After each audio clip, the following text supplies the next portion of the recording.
yesterday, the one game at a time approach worked to perfection. Pitch, here it is. Bounce into the hole, base hit. Here comes Presley. They're waving red or cold. The throw is late, and the A's have won it. Maybe just what they needed, Shooty. Maybe just what the A's needed. A walk-off against the Astros. Today, the Athletics go for the series win before they hit the road. It's the homestand finale, A's-Astros, and it starts right now.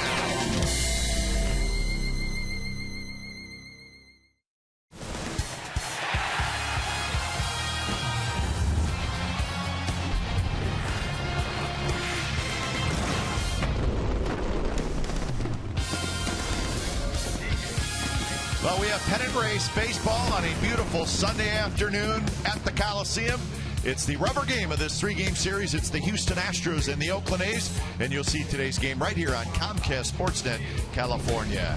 Good afternoon, everybody. Welcome to Oakland A's baseball. Along with Shooty Babbitt, I'm Glenn Kuiper. Well, yesterday, the A's were quiet again offensively for the first 8 innings, but boy, Shooty, in the 9th inning, we saw the old A's come aboard as they good at bats.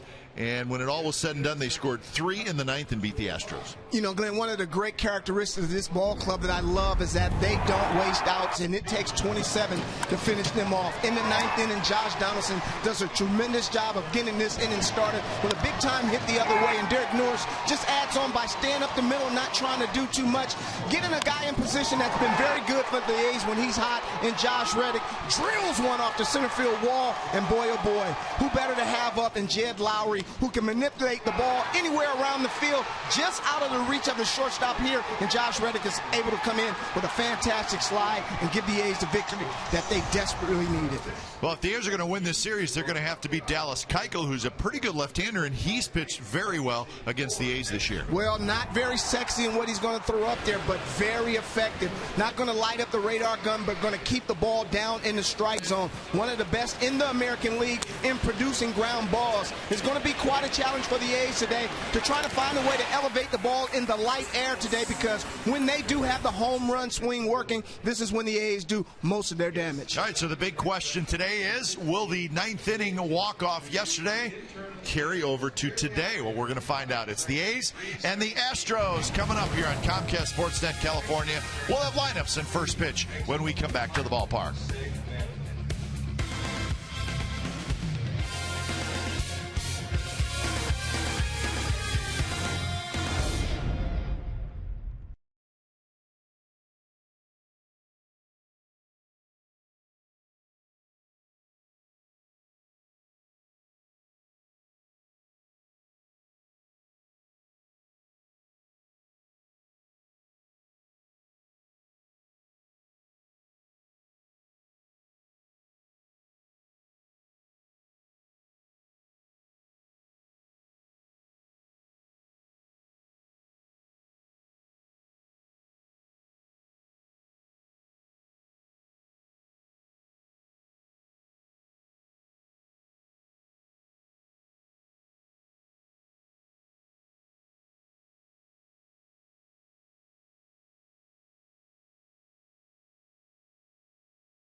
Sportsnet California is brought to you by Jack in the Box. Right now at Jack in the Box, try Jack's Spicy Chicken Club Combo for just $4.99 plus tax. And by Toyota, #1 in MPG, durability, and resale value. Toyota, let's go places.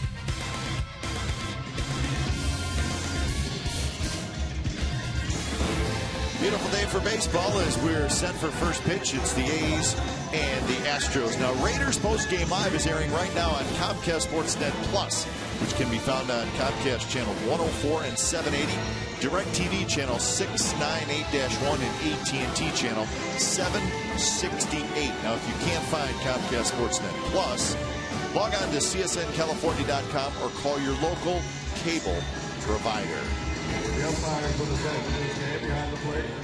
So the A's with the all-whites this afternoon, as this is the rubber game of the series between the A's and the Astros. Let's check the game time weather presented by the Santa Cruz Beach Boardwalk. The admission-free boardwalk is open on the weekends. Gorgeous day, 68 degrees, and we are set to wrap up this homestand.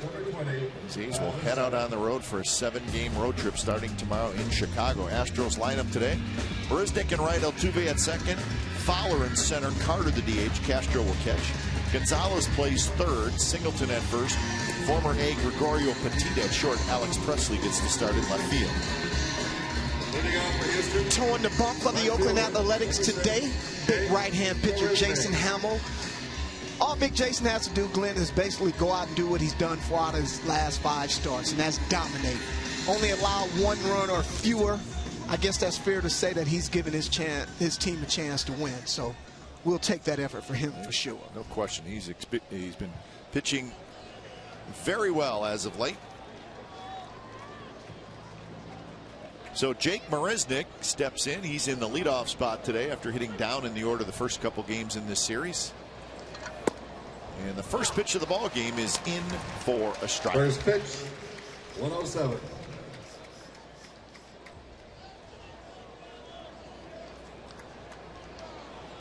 Marisnik, 248 with a homer and 8 RBIs. So Altuve to follow, and then Fowler. A's with the walk-off win yesterday. A much, much needed victory. Swing and a miss, 1-2. A's are 6 back in the division. Angels are winning big today, so no help from the Twins this weekend for the Athletics. A couple of the heroes from yesterday, Reddick and Lowry with the big hits. Outside corner, strike 3 called, and that's how the ball game gets started. Defensively for the Athletics, Gomes, Crisp, Gentry in the outfield, Donaldson, Lowry, Perino, Fryman on the infield. Soto is your catcher.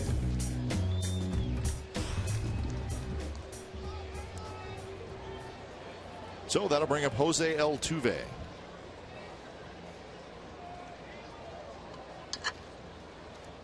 League best 340 average for Altuve with 7 homers, 49 RBIs.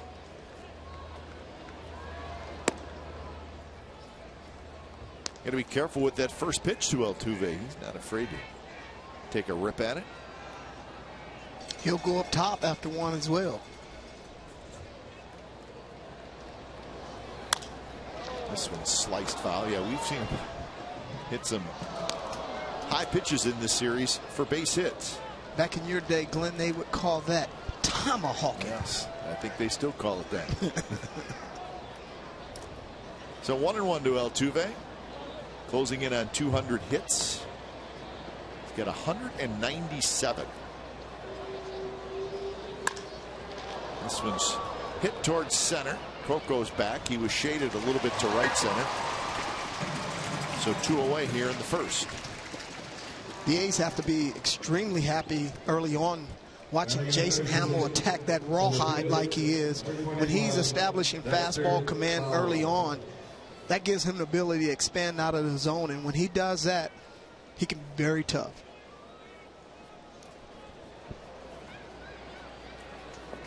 So here's Dexter Fowler.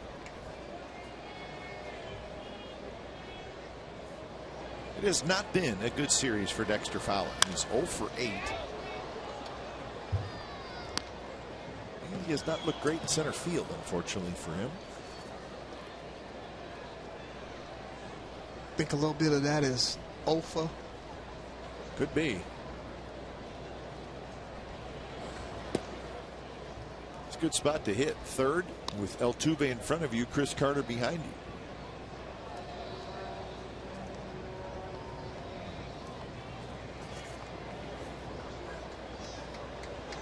Overall, Fowler hitting .271. Spent quite a bit of time on the disabled list this year. Missed 40 games with that right intercostal strain. You make a great point, though. I mean, be sandwiched in between a slugger and a hitter, man. There's a lot of runs to be driven in there. 2-2 now to Fowler. There's Chris Carter waiting.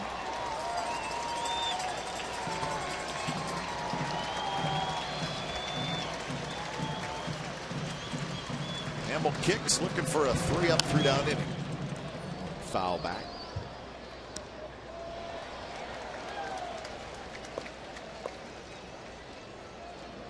Well, that's how the game started yesterday, Glenn, with a fan making a pretty good catch. So it's a good start. Maybe that's a good omen.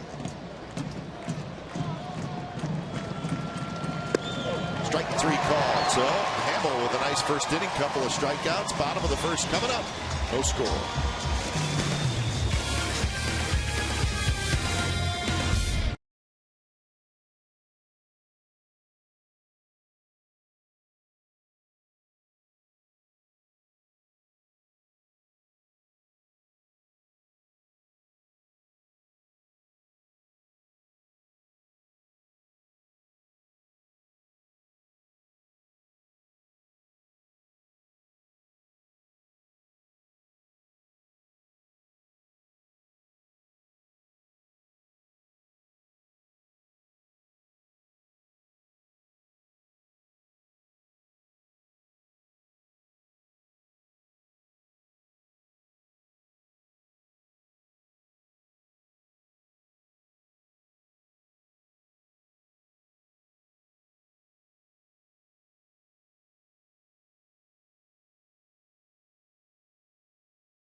So the right-handed hitting lineup for these: Chris, Gentry, Donaldson, Norris, Gomes, Lowry, Fryman, Soto, Marino.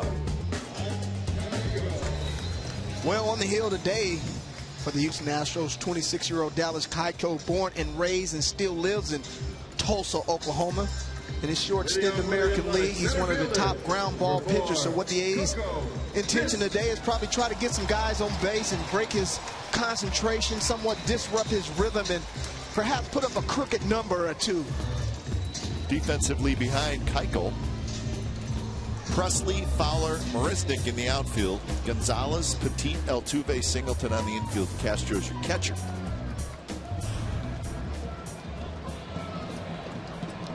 So the first pitch to Coco Crisp is a touch outside from the 26-year-old left-hander Dallas Keuchel.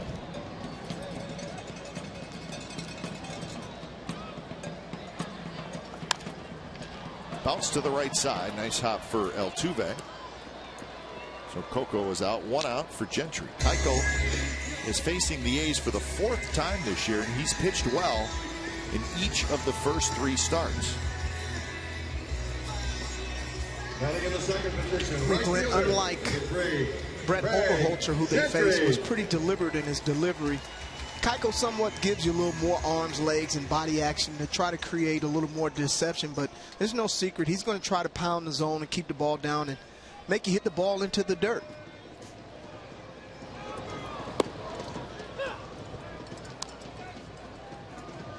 Closing in on 180 innings pitched, so he's got a shot to get to 200 innings, which would be quite an accomplishment.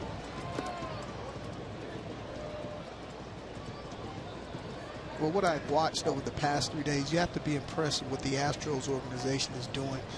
The guys that don't really light up the radar gun, they've really bought into pitching and throwing strikes, and that's kind of been apparent here with the A's. Not many walks over the past couple of days.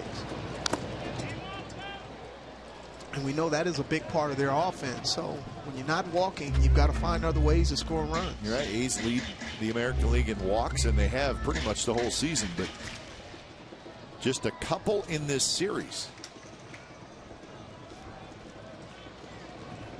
So 1-2 to Gentry, Donaldson to follow.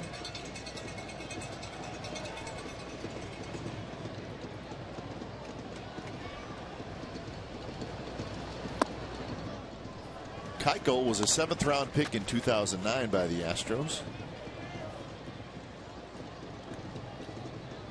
Oh, Shooty, they may have found a keeper here in Dallas. Keuchel. There's the changeup, and Gentry swings and misses.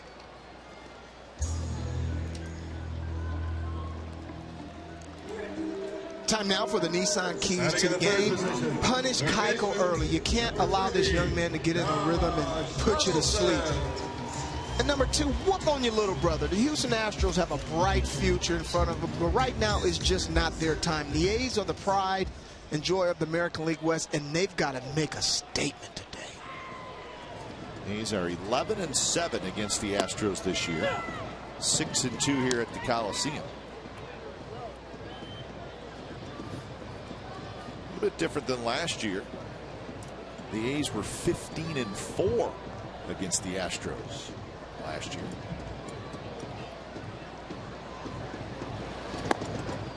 Inside corner strike. An interesting note on the Astros. Through 142 games last year, they were 47-95. This year, they're 62-80. That's a 15-game improvement. Fair ball. Marwin Gonzalez has it, flips it across, side retired. So both pitchers have tidy 3 up, 3 down first inning. Second inning coming up.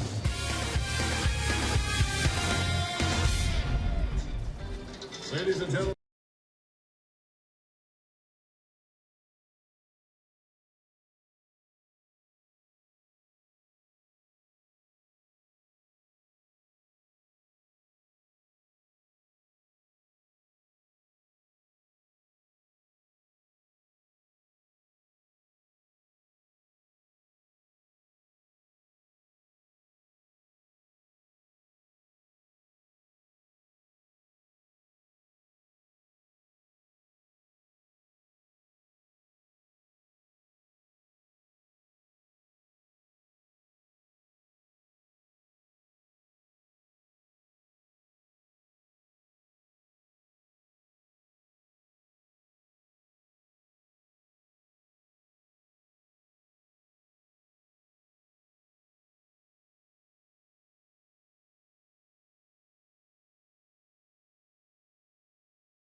Muscle their way to postseason plays with MLB.com and Bet, the #1 app for live baseball. Enjoy live look-ins, replay, reviews, scores, live radio broadcasts, the MLB.TV game of the day, and more.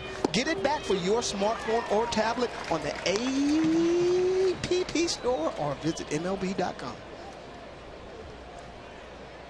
Carter, Castro, and Gonzalez against Jason Hamill, who had a couple of strikeouts in the first inning. Carter, 235, 36 home runs, 85 RBIs. 3 for 6 in the series. And this one's popped up. Fryman, a couple steps into foul territory. He has it, and that's out number 1. So Carter is retired, and that'll bring up the left-handed hitting Jason Castro. And catching, number 15, Jason Castro. A's are 80 and 61, and they're finishing up this homestand. They're 2 and 3 on the homestand so far. So shooting after today, just 9 home games left. 1 homestand.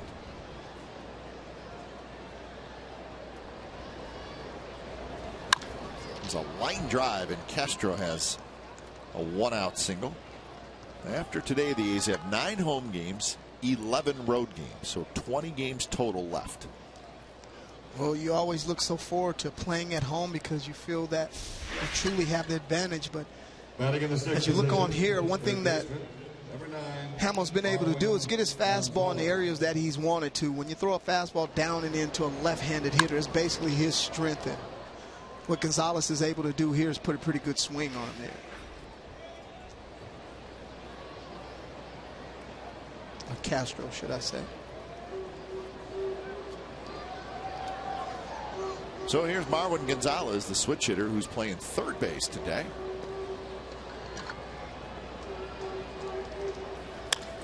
It's fouled left side.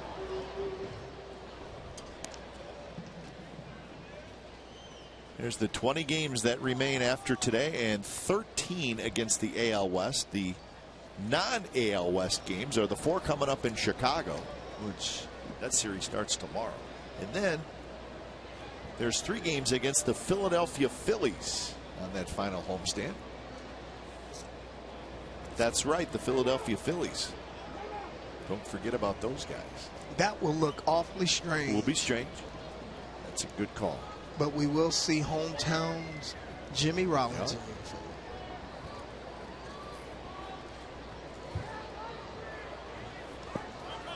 Nice block by Soto. There are a lot of people that had an appetite for Jimmy Rollins around that trade deadline. Once again, Giovanni Soto showing some of his great defensive skills. The A's were so fortunate to be able to pick up a guy with his type of skill set at the time that they did. At one time was a strength for the A's with all the injuries, and Derek Norris catching back-to-back games, day games after day games, night game after day games. Soto was great for this club right now. 1-1 to Gonzalez. Line drive into the glove of Lowry, flips back to first, but not in time.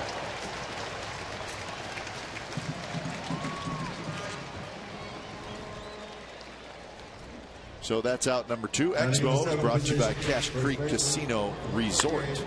Nothing like having the guy there that you feel so comfortable with. Balls seem to be atom balls when Lowry's at shortstop right now. That ball's hit on the button. Good to see him healthy at shortstop for the A's. So 2 outs here is the big first baseman John Singleton.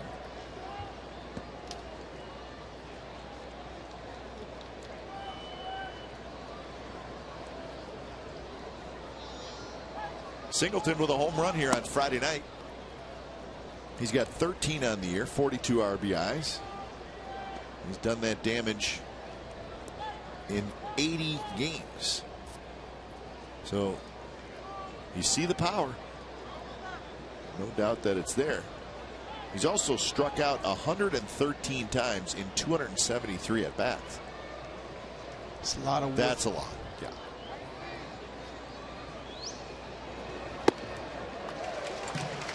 Well, you know, Singleton is one of the young kids at the Astros somewhat went against the grain as far as how they handled his contract situation, buying him out of his arbitration years prior to him getting to the major league level. Betting on the come, this guy has been a real good player in the minor leagues, has hit with a lot of power, and they're expecting him to do the same thing in the middle of the order here for the Astros. Yeah, controversial deal. Obviously, the agents didn't like it. John Singleton must have liked it. The Astros were fine with it. I wish they'd have gave me a contract on potential. 5-year deal, and what a surprise, huh? Yeah. As soon as he signed it, he got called up. Makes perfect sense. 5-year contract. This one is popped up. See Donaldson and Lowry coming together, and Lowry makes the catch. Side retired hit and runner left. Bottom of the second coming up. It'll be Norris, Gomes, and Lowry. No score.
On Comcast Sportsnet California is brought to you by Prism. Now your team can collaborate at a whole new level with video walls from Prism. Learn how at prism.com. No score, bottom of the second inning. Rubber game of the series. Final matchup of the year between the A's and the Astros. Leading off the bottom of the second inning for the Athletics. Batting in the fourth position. Astros second year in the American League West. Such an uproar when they got moved to the American League West. Oh my gosh. And then it just becomes the norm. Well, I don't know. People get so worked up about it, and after a couple months, they're in the West. Yeah, it just becomes normal, right? No, I don't think it's a normal flight from Houston, Texas to Seattle, Washington. Well, that's true. I think that's the gripe that they had, but welcome to the Mariner world. Yeah, they're used to the traveling in the central divisions in both the American League and the National League, and the East, which travels significantly easier than it is for the Western Division teams, as Norris is retired on the ground out. So 3 ground ball outs so far for Dallas Keuchel. That's his thing. 3 out of the 4 outs. Left fielder, number 15. Well, when you watch Keuchel, he just teases you so much with hittable pitches, but the whole idea of it is to give you something that's appetizing but sours on your stomach. And you've heard a lot of soft contact thus far early on, and when you buy into what he's offering, normally you come up on the short end of the stick. So that's why it's so important for the A's to really come through in what they try to do offensively. It's wear guys down. Here's Johnny Gomes. Gomes on the ground to Gonzalez. And that's out number 2. They didn't listen to you, Shooty. Well, when you're not walking, you got to do some hitting. And it's quite apparent, by the way, that they've been attacking the A's hitters. They're not going to walk them. They're going to make them hit their way on. The problem is that they're not giving them a whole lot of quality pitches to hit. So it'll be interesting to see how this game unfolds, because you've got 2 guys with a pitcher who has a great plan and you have an offense that has a plan, but someone's going to have to make an adjustment. So here's Lowry. And Lowry takes a first pitch strike. There's the ground ball percentage for Dallas Keuchel. So think about that. 63% of his outs are ground ball outs. Well, you look at that guy at the bottom of the list up in Seattle, he's pretty good. And for him to be in that class, Kuma, that's pretty good. So 1-2 the counts. Sonny Gray, who's going to pitch tomorrow in Chicago, taking on the White Sox.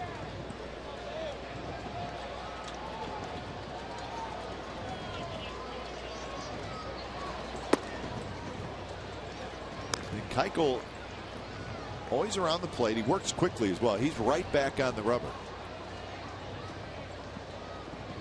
He's felt like guys who do that probably got a pretty good idea what they want to throw. He grabs that one on a nice play. Flips to first. Side retired. 3 ground ball outs for Dallas Keuchel. And we're on to the third. No score between the A's and the Astros.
If you aren't an A's season ticket holder, you can still get 2014 postseason right.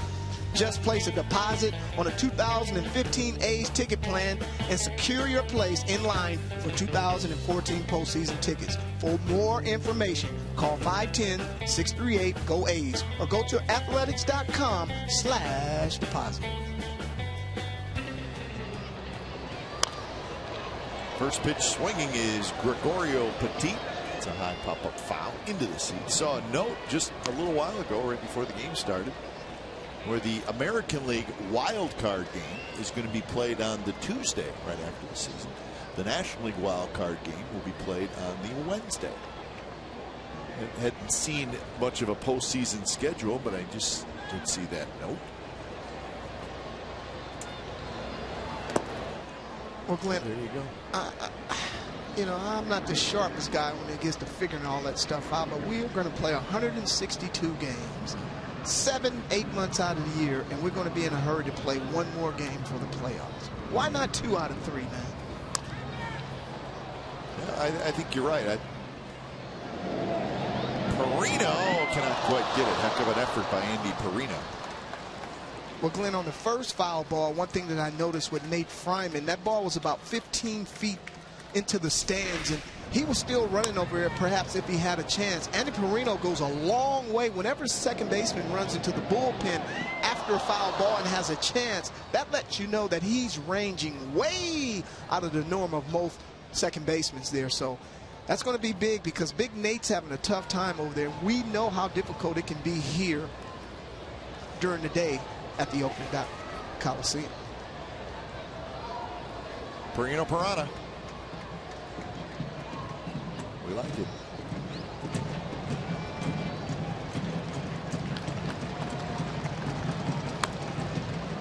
But speaking of that wild card game or games, and we asked Bud Selig about that, and he said he really wished that they could play that first round best of 3, but it pushes the postseason back too far. That's what he said. We got it right from the main man. I know what it sounds like, but I just think it's so unfair, man. These guys go through so much to get in. I mean, anything can happen in one game. Well, and you know what? And you're right. But kind of leads you to the thing of, well, then win the division. But you know, and that's, you know, easy to say, hey, in this case, either the A's or the Angels are going to win the division, and there's going to be a very good team that's going to be a wild card. I think that's the argument on the other side is, well, then you got to win your division, and if you don't win your division and you're a wild card, then you got to work extra hard to get where you want to get to. You make a you know, again, it's just the other side of the argument. I'm not saying I disagree with you, because I don't. I think it should be 2 out of 3, but it sounds like that would really push the postseason back a long ways. Maybe not a long ways, but a couple days. Johnny Gomes fighting that one, but he hangs in there in left center field to make the catch.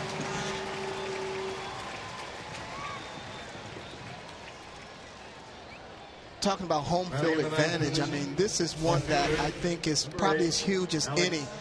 I mean, this ball drops out of the sky at you like it was never there all of a sudden, and Johnny Gomes does a great job of not putting his face in front of the glove, because there is a point where you do lose the glove, but because of the angle in which you position your glove, that allows you to track the ball a little easier at the end of his flight. So here's Alex Presley.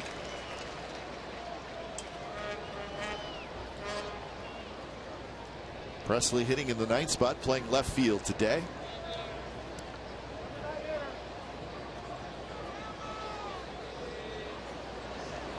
So Robbie Grossman is kind of the regular who's getting the day off today. Glenn, you've been to Arizona spring training many years, and you know how difficult that sun is down in spring training. When I was a part of the Arizona Diamondbacks, Dwayne Murphy was the outfield coach, and we know he was a 6-time Gold Glover here, and it was so apparent of how much better our club was prepared opposed to the guys that we played against, because his ability to be able to teach the way to catch it properly and to block the sun out there, it's amazing. The guys that do it better than the others, because if you've ever been on the other end of one of those, man, it is one of the most vulnerable and scary fields in the world. He could block the sun out, and he would probably do it with a little bit of flair. But you're right, I mean, it's scary for these guys. Once again, we've watched some pretty close calls in this series, and the umpires have gotten them right each time. It's amazing what that instant replay does for you. 2-2 to Presley.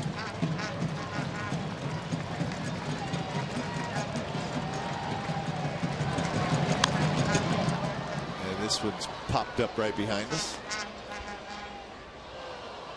So if you're at home shooting, whether you're a youngster who's a baseball fan or even a dad listening, just go outside, take your glove and a ball, and just face the sun and just throw the ball up in the air 10-15 feet.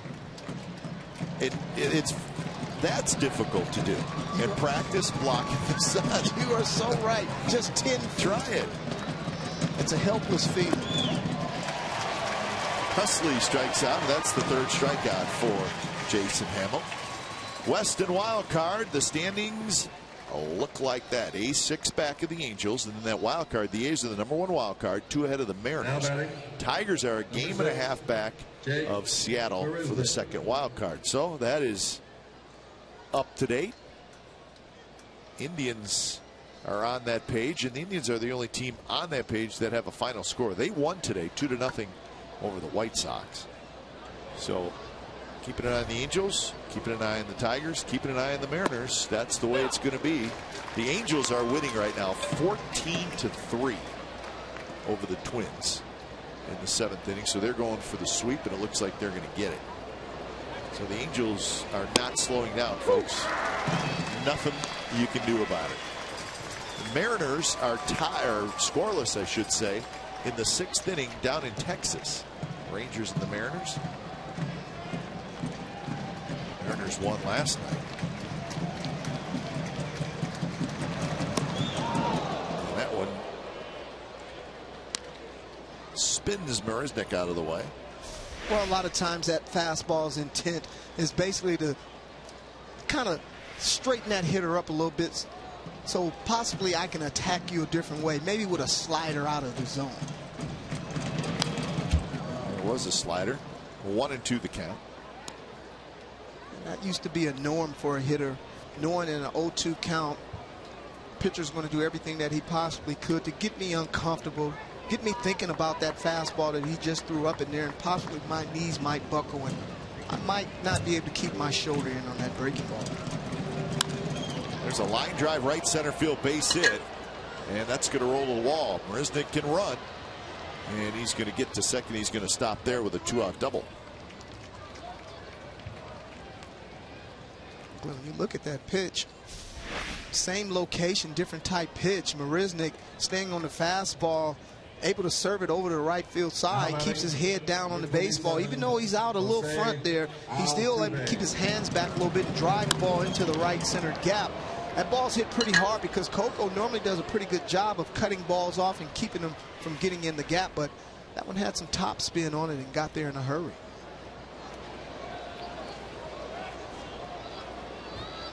So now you face the tough Jose Altuve. Altuve is 3 for 9 in this series. He hit a fly ball to center field in the 1st inning. Bounces that one to Lowry, who charges, throws on the run in time, side retired. Runner stranded at second base. Bottom of the 3rd coming up. Fryman, Soto, and Perino set to hit for the A's.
Sports at California is brought to you by California Earthquake Authority. Protect your home with earthquake insurance. Learn more at CaliforniaRocks.com. Oh, you can't beat a corn dog. That's a good looking corn dog. Yeah, that's the corn dogs and the ballpark poppers. Very popular item here at the Coliseum this year. A new item and very popular. They use a popper from big Nate Fryman right now. A couple of ballpark popper stands here at the Coliseum. Petit has it, and he throws out Fryman. So 1 out. He's playing without Stephen Vogt, and this was the injury on Wednesday. And if you see on the slide, he turns his ankle. And his left ankle, and it turns out he's pretty banged up to the point where it's in a walking boot right now. And he is not going to make the trip to Chicago with the team. And he said it's painful. Well, so many times we see athletes get hurt on the field, and you're not sure if they're hurt or not. They'll leave anyway. When Stephen Vogt leaves the field because of an injury, you know he's hurt. He's as tough as they come, man.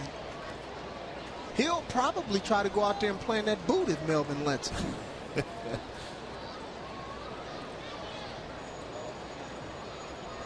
So we'll see when Hayes gets Stephen Vogt back. Do not know.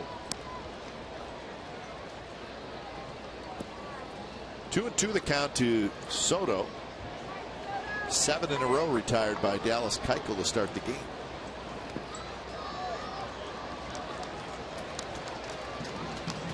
When you look at Keuchel, I mean, there's nothing special about his delivery. There's not a whole lot of angle, crossfire, doesn't throw downhill, doesn't present a tough look for the hitter, but this kid just has a real good idea about pitching. And how about that? 3-2 off speed, swing and a miss, second strikeout. Yeah, there is no messing around. He gets it, throws it.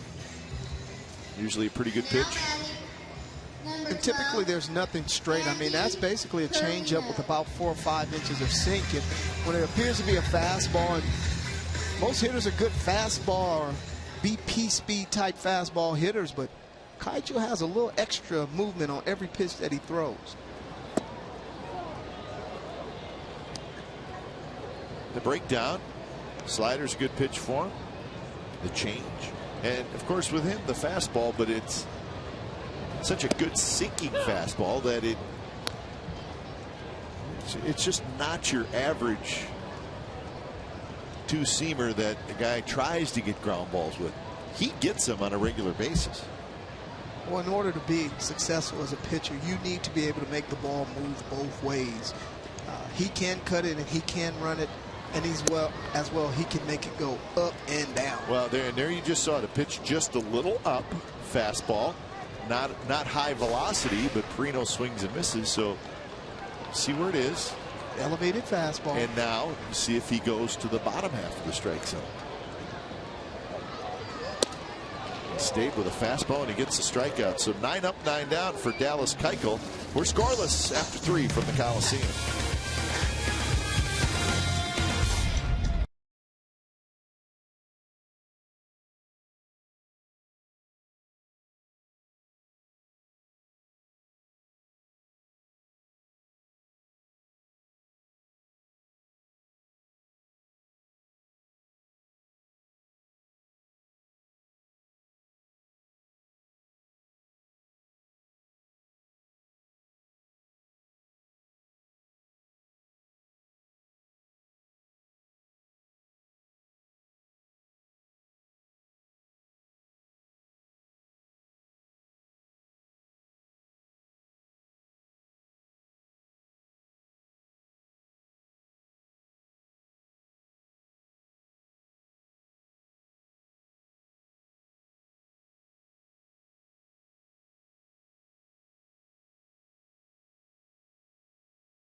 photo of the game. Tweet your photo to CSNCA Fan Photo. Name and hometown down. You have a chance to be shown in an upcoming game broadcast. Jeannie from Pleasanton sends in the photo. The birthday group enjoying a luxury suite at the Coliseum. Jeannie, thanks for the photo from Pleasanton. We appreciate it. Not much going on offensively early in this game. A couple of hits for the Astros. No hits for the A's through the first 3 innings. Fowler pops one foul. It'll be Fowler, Carter, and Castro.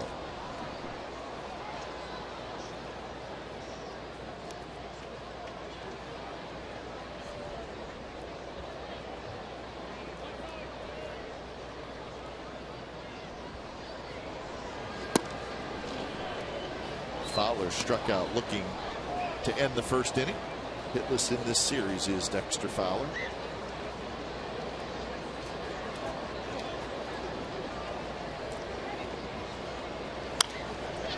Fouled again.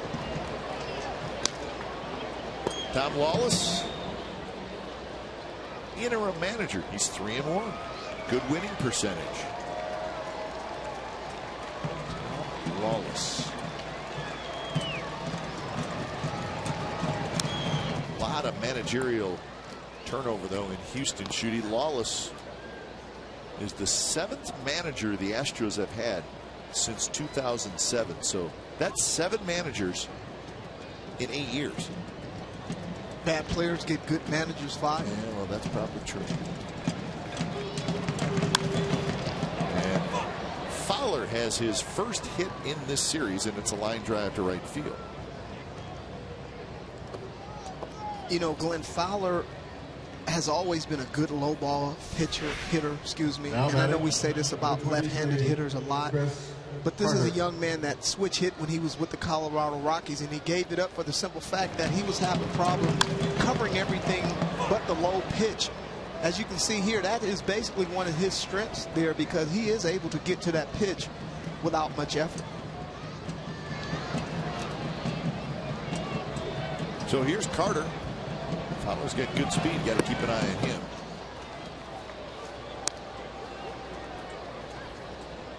Carter fouled out in the second inning.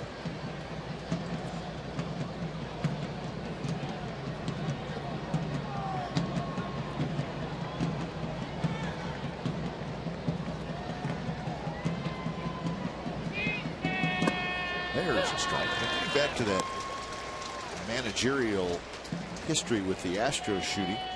That 7-year run that I'm talking about started with Phil Garner. Now, Phil Garner had some success, certainly took the Astros to the World Series in 2005.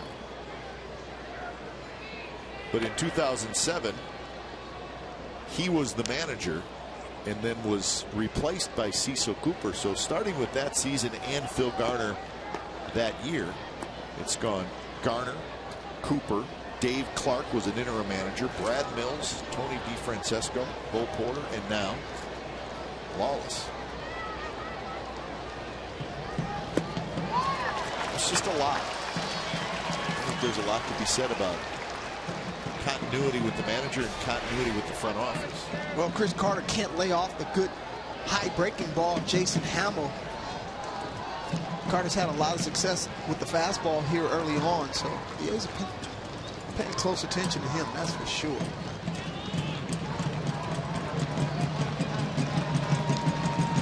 One-two pitch and a good one right on the outside corner. Carter's called out on strikes. Well, that's 4 strikeouts for Jason Hamill. You have to love the way that he attacked Carter by pitching him backwards. Here, definitely most of the time in Carter's career, he's been getting sliders on the black, and he's looking for one here. But most of the time when you're looking for something that you're not going to get, you're going to be fooled, and he freezes him on a well-placed fastball. Last 5 starts have been very good for Jason Hamill. 2.40 ERA, so a tough start with the A's, but he has settled in and pitching much better. Well, Glenn, one thing that jumps out right away to me about those managers that you talked about, each and every one of those guys are great baseball guys, and just timing is everything. Brad Mills was a manager on the rise, being under Tito Francona, and just unfortunately, he just got the ball club at the wrong time.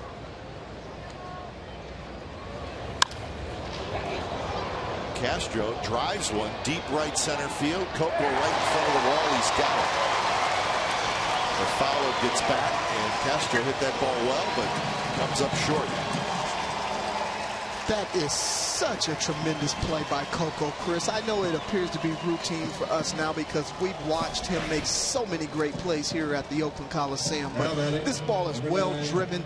Castro gets both cheeks into this swing, drives it into one of the deepest parts of the field. Coco, Chris, has to take his eye off the ball temporarily. Finds it, locates it, brings it in. Outstanding play.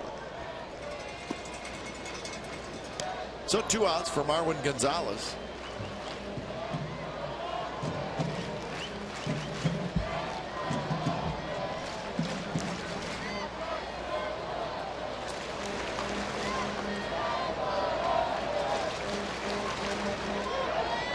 Gonzalez hit a soft line drive to the shortstop. That was in the 2nd inning.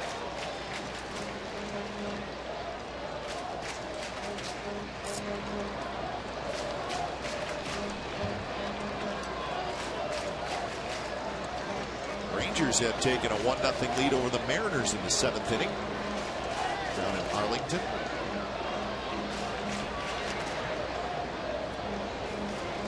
See, this to me, Shooty, seems like it would be the chance and the time to try to steal a bag. Marwin Gonzalez is not a power hitter. 2 outs. Trying to get into scoring position.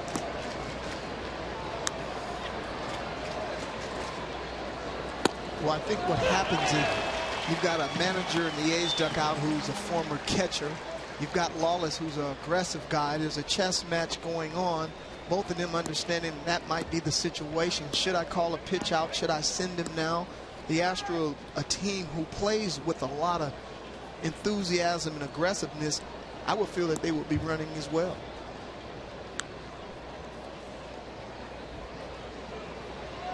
Fowler not running, swing and a miss, and it's 0-2. Now Gonzalez, I mean, he has a little bit of power.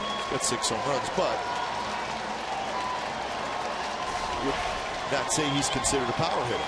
Well, and Dexter Fowler, you think that that would be a part of his game. Gonzalez looks like he's trying to swing toward an evacuated hole, thinking that Lowry might be covered because Dexter Fowler did make a false break there. Unfortunately for him, Fowler wasn't going. He runs this time, and it's a swing and a miss. And Jason Hamill has 5 strikeouts to 4 innings. Another runner stranded. Bottom of the 4th coming up, no score.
Celebrate Oktoberfest with the A's on Saturday, September 20th versus the Philadelphia Phillies. Oktoberfest-style beers will be available throughout the ballpark, and 10,000 fans will receive an Oktoberfest Stein courtesy of Cache Creek Casino Resort. In addition, fans may purchase a special ticket to attend a Brewmaster meet and greet that includes a commemorative October ceramic stein. For tickets, visit athletics.com/Oktoberfest. A's looking for a hit. They don't have one yet. 9 up, 9 down for Dallas Keuchel with 6 ground ball outs and 3 strikeouts. That one tapped slowly, third base line, but foul. Gonzalez was playing way in to start with. Is this the time of the game, Glenn, when we say, hey, Keuchel has a no-hitter? Yeah, because we're trying to jinx him. Okay. So I think you throw it out there right away. A couple batters into the game. Hey, Glenn, Keuchel has a no-hitter. Or through 3. It's September. We try to help out any way we can. We're 6 back in the division. Come on. You gotta pull out all stops. Exactly.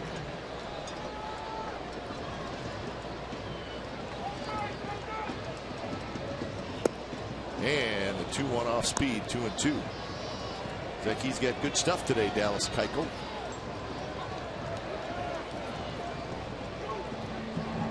Last 9 starts, very good ERA, but just 1 win.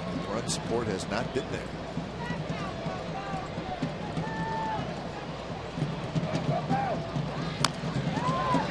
Ground ball slowly hit. Gonzalez a burying his throw is not in time. Just couldn't get anything on it. So Coco's going to have an infield hit.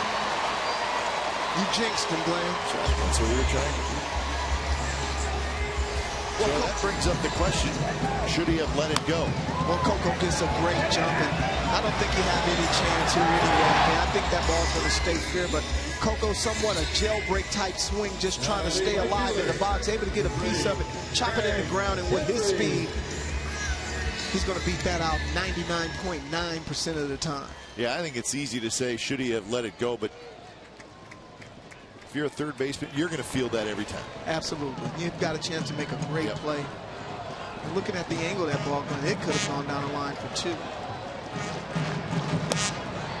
First pitch to Gentry, who shows bunt, is low.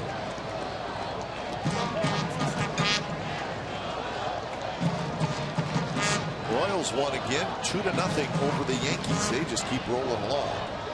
Tigers will play Giants tonight in the nationally televised. Kansas City a 2.5 game lead in the Central. Well, I criticized the 1-game playoff, but if you look at that cluster with all the teams that still have a chance, all those cities, all those fans still have so much to look forward to. Boy, when you're throwing strikes and the umpire is right there with you, sometimes you'll get a pitch called in your favor. If that's not a pitcher's strike right there, I don't know what is. May have been the ultimate. Well, there'll be a lot of interest tomorrow night in Detroit. The Royals and the Tigers will open up a 3-game series at Comerica Park. Monday, Tuesday, Wednesday. So those 2 teams will play that series, and then in a couple weeks they'll play a 3-game series in Kansas City. So they still have 6 games left against each other, and maybe those 6 will decide who wins the Central. But right now, the Royals with a 2.5 game lead over the Tigers. A little bit low. Quite surprised to see Gentry struggle with getting the sack down against Keuchel, because keeps the ball down in the zone. That's the easiest ball to get down as far as a bunt is concerned. But just goes to show you, there's a lot of late life in his pitches. Out at second, quick turn by Altuve, but not in time. So Gentry is aboard on the fielder's choice, using that great speed to stay out of the double play.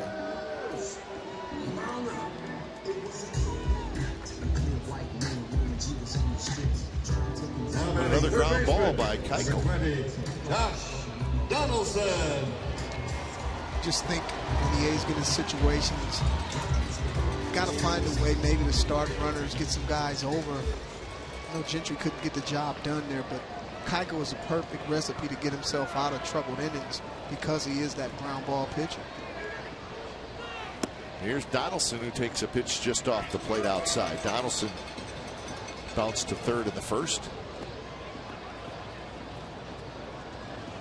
Donaldson is 1 for 8 in this series and just 2 for his last 21.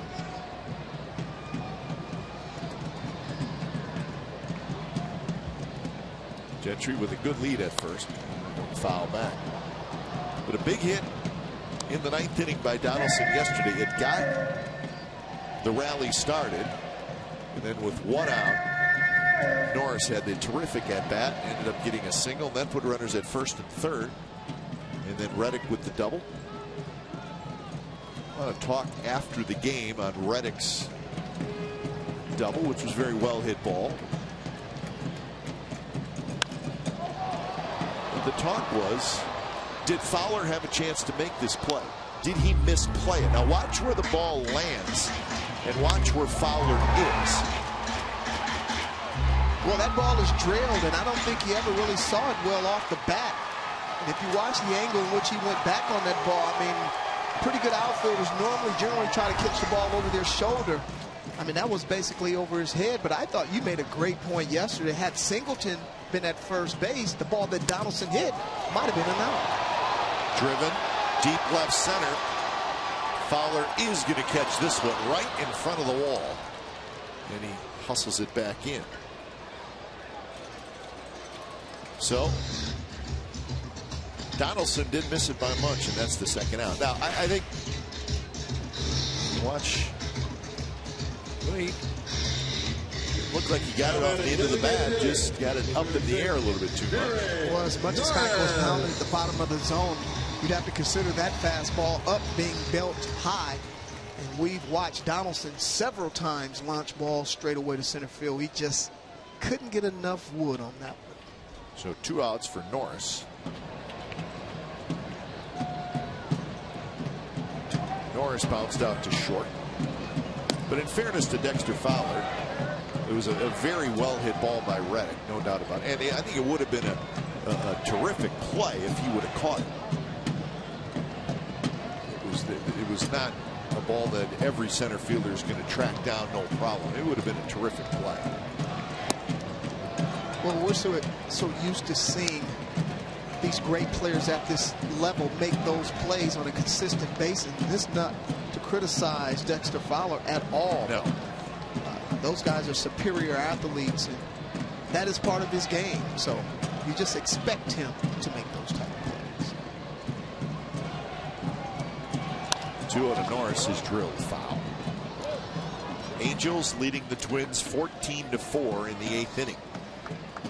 If you take a look at Fowler right now, I mean, he's playing fairly shallow.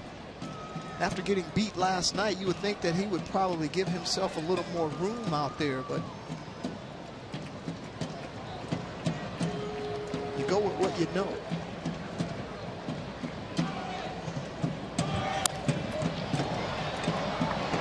Presley over, makes the catch, side retired. So the A's can do nothing with the leadoff single by Coco Crisp, and we're on to the 5th. No score.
Baseball on Comcast Sportsnet California is brought to you by Golden Gate University. Finish your bachelor's degree online or on campus. Golden Gate University.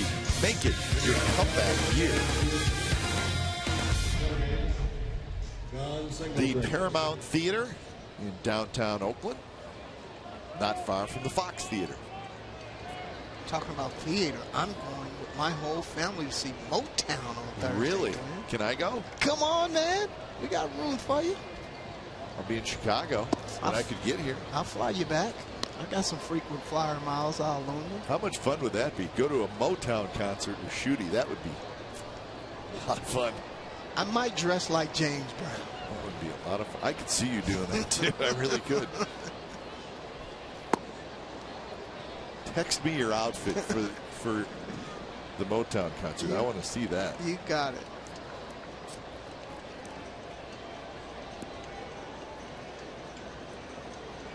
Two 2-0 to Singleton. He'll be followed by Petit and Presley. There's a strike. 3 hits for the Astros. No walks, 5 strikeouts for Jason Hamill.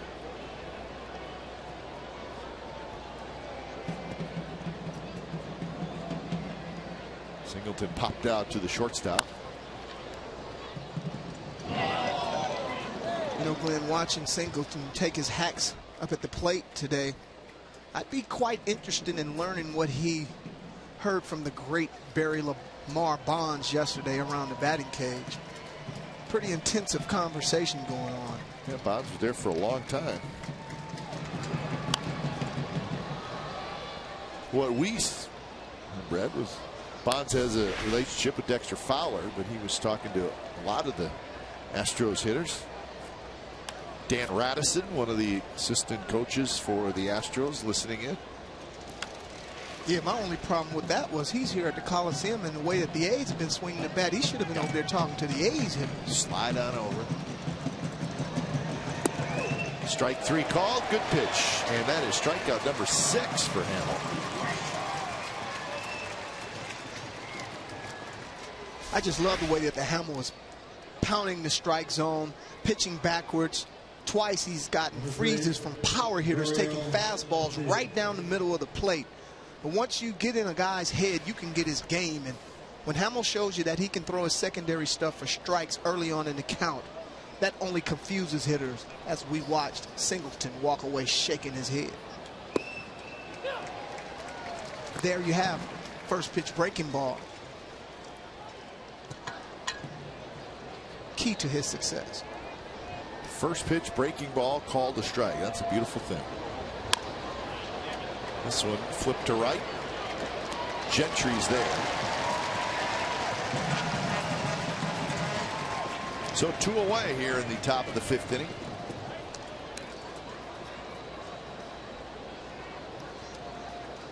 Number 8. When they talk about success breeds confidence, there's a total different disposition and presence about Hamill in the way that he's going about his business. Extreme amount of confidence in everything that he's doing out there, and that's 99% of it. Confidence and trusting. Well, when the A's got him from the Cubs, his numbers, he was 8-5 with a 2.98 ERA. So obviously having a very good season, maybe the best season of his career up to that point. And maybe a little adjustment, who knows, coming over a new team where he struggled early on, but now he's in a nice little groove. That guy needs no glove. Let's check out the catch. Soft hands. He could play in the infield. Caught that like it was a raw egg.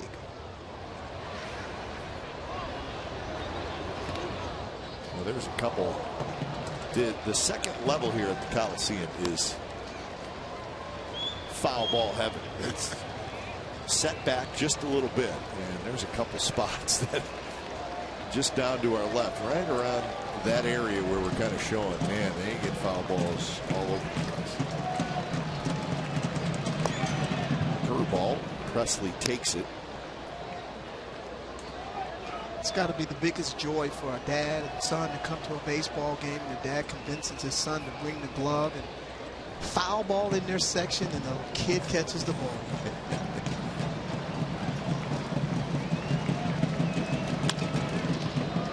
Lowry scoops it up. Presley's fast. He's got to hurry. No problem. 6 in a row retired by Jason Hamill. Bottom of the 5th coming up. Still no score.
McDonald's, check this out. Game 4 of the 1987 World Series.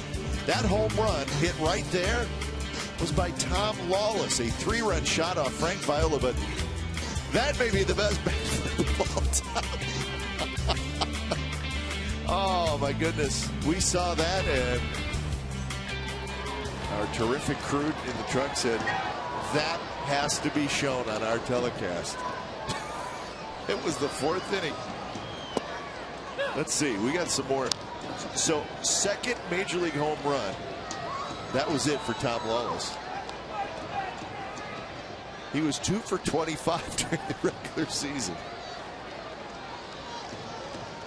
Cardinals won the game 7-2. But the Twins would win the series in 7 games behind Frank Viola. I think that was a culmination of someone carving someone up for majority of the short period of time he faced them. That was unbelievable. 3-run homer by Tom Lawless. And check it out. Yeah. Oh, yeah, baby. Yeah. That's one of the. I'm so tired of you getting me, man. You think Tom Lawless has heard about that bat flip since then? I bet he has. Johnny Gomes is going to drop a soft single into center field. So, second inning in a row, the A's have their leadoff man aboard. So, see if they can do something with it here in the 5th. Well, one of the benefits of being strong is that a lot of times you can hustle something right over the shortstop's head. Johnny Gomes just doesn't get the fat part of the bat on this ball, maybe 1 grain short, but because he's so strong, he's able to flip it out into shallow left field. Just what the A's need, a leadoff knock. Here's Lowry. Lowry grounded out to the pitcher. Hit a ball hard, but Keiko reached down to grab it. That was in the 2nd inning. Bunt attempt, rolls foul. Right away, Glenn, I watched Keiko when he gets in his stretch, and he tried to quick pitch Lowry right there. I talked about trying to disrupt this kid's rhythm. You talk about something that's very moxie out here on the mound. Has a lot of moxie, excuse me. He's trying to disrupt the A's rhythm.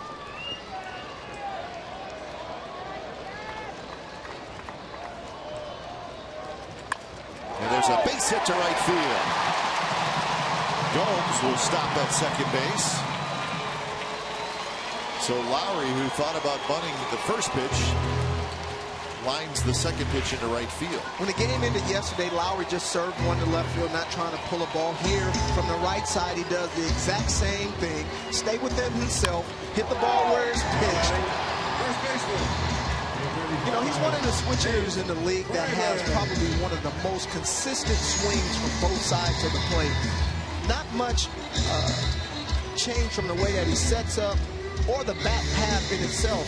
And that's normally not too normal because most of the time one dominant side will create a different type of swing, but Lowry is so even-keeled on both sides of the plate. So here's Fryman. Fryman grounded out to short in the third inning.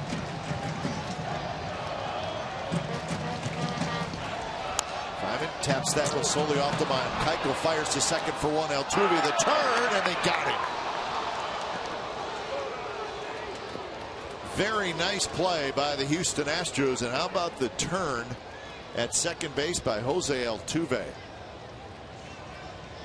Well, all the fine things that we talked about in Altuve, except his arm strength, because he doesn't have much, but because he's strong enough with a lot of flickability there, they get the ball to him in a quick way, but the exchange is what makes this double play so great for Altuve here, because he didn't have much time to get rid of it. And he's not a guy that deflects the ball out of his glove. He's one of those that gives you that 1-2 exchange. And to have a guy that big bearing down on you and staying in there, that's pretty impressive. So now Gomes is at third, 2 outs for Soto. Watch the quick turn. You watch the exchange here. He flips it from the glove to the hand instead of taking it out of there. And to hang in there and get that ball over the runner's head without throwing it over the first baseman's head is pretty impressive. And Shooty, correct me if I'm wrong, but when a throw is low, you can't go down with 2 hands. You have to go down with just the glove hand and then get the glove and the ball back up to your throwing hand. But if the throw is low, you're not going to go down to catch it with both your glove and your throwing hand, right? Well, to have the confidence to flip it up, because that's when a lot of things can go wrong. But it's quite obvious Altuve has done that a number amount of times to have the confidence to do it in such a crucial time of the game. I mean, generally when you're turning it up play, you want to have your throwing hand close to your glove, but you can't really do it on a play like that. Absolutely. With a guy bearing down on it like that. Foul back, now 3-2.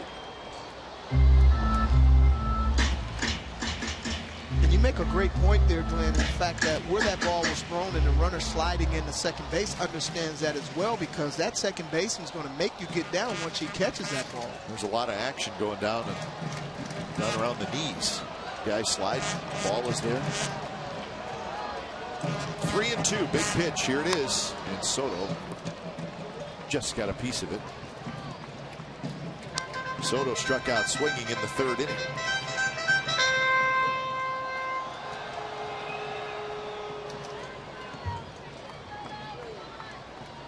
Great time for a 2-out knock, just what the A's need.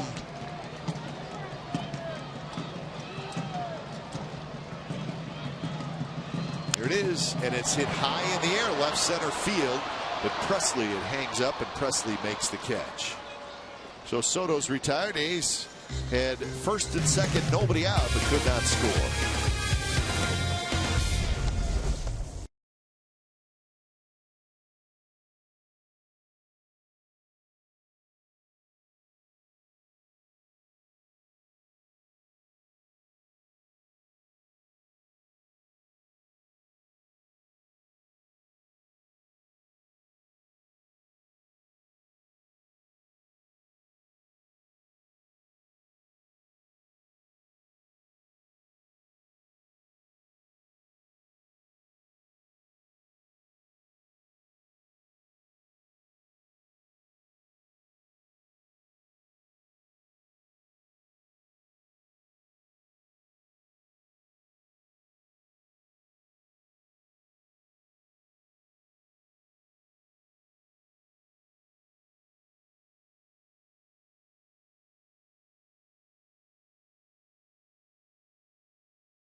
A's Baseball on Comcast Sportsnet California is brought to you by Discover RV in Lodi. Discover the discounts with our summer clearance event. Visit discoverrv.net. No score, top of the 6th inning. Both pitchers very sharp. Both allowing just 3 hits. 3 strikeouts for Keuchel. 6 strikeouts for Jason Hammel. Hamel's first pitch to Marisnik is in for a strike. 72 pitches for Hammel.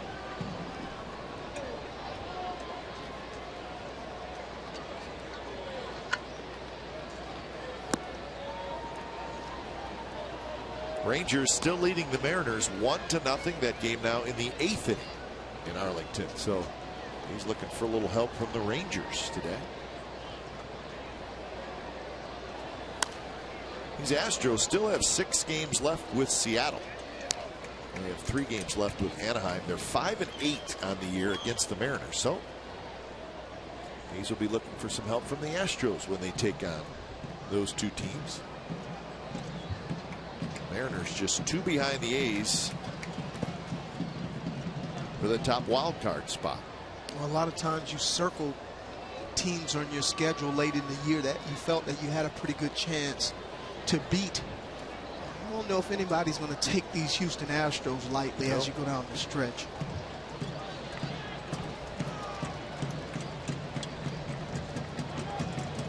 You've got to give both pitchers a tremendous amount of credit. They've been able to execute really good pitches in crucial situations to get themselves out of some tough jams. That one hit high in the air. Gomes going back, fighting the sun, still going back, and Johnny Gomes makes the catch. Hang in there, Johnny. Tough play, and he did a good job with it. Well, one thing that Johnny Gomes understands is that you cannot take this fly ball for granted for 1 second. The one moment that you lose your concentration or take your eye off the ball is going to be the detriment of this play.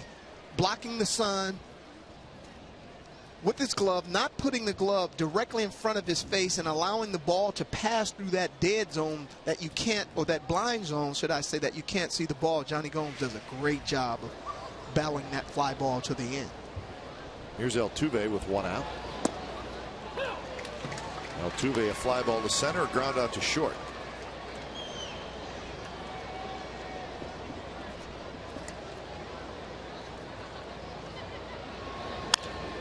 Donaldson has it. 1 hop on the backhand. Throws. 2 outs.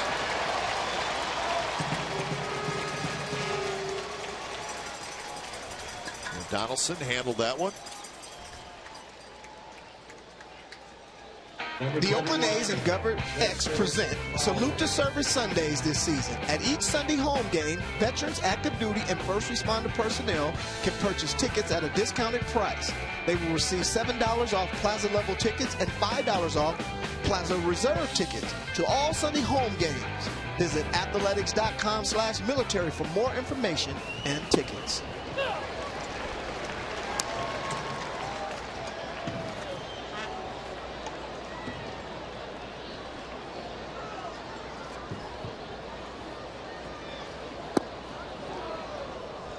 On the count to Fowler, who has a strikeout and a single.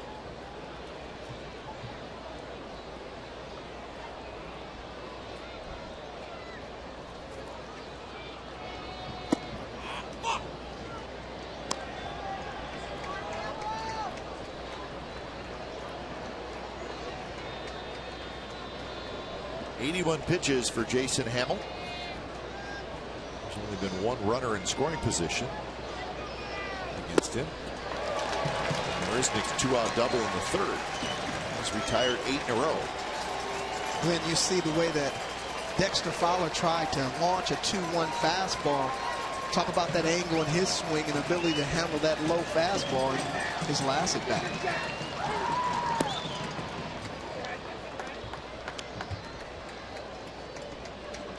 Fowler with 8 home runs on the year.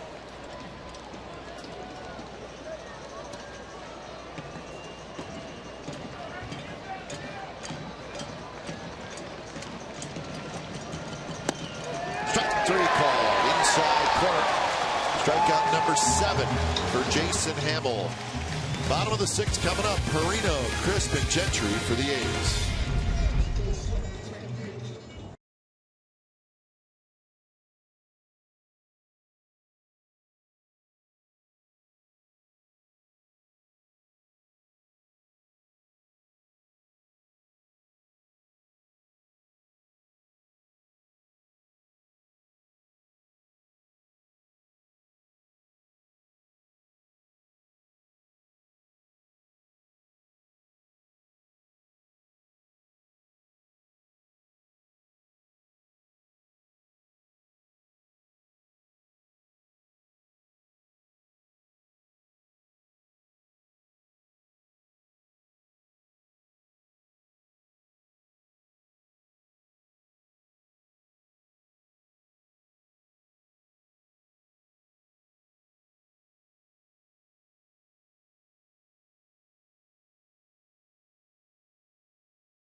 Rewind. Well, if you love a great pitching matchup and you're an aficionado, you should be right here.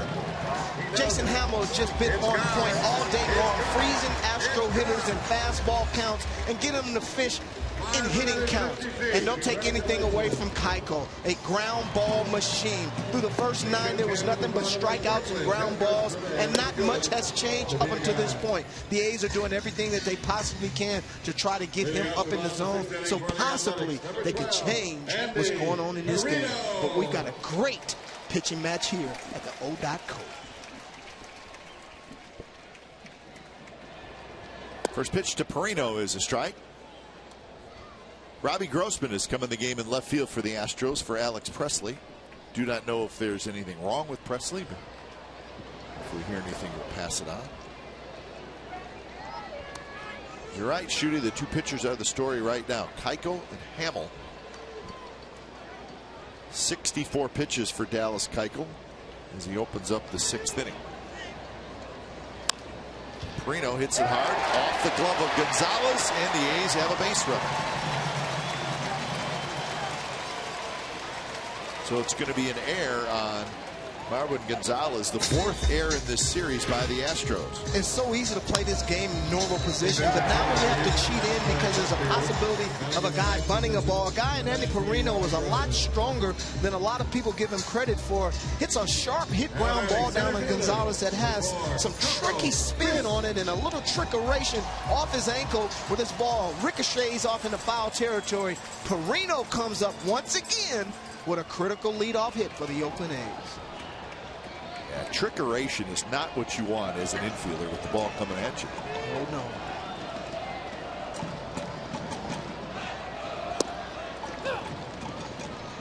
So Coco steps in. Coco takes the first pitch strike. What is trickeration exactly? Well, it's something that just really plays a bad trick on the Glenn. Right in front of you. I got you. When you ever use that term, you got to be kidding me. It's trickeration. Trickeration. Okay. Coco again shows bunt outside.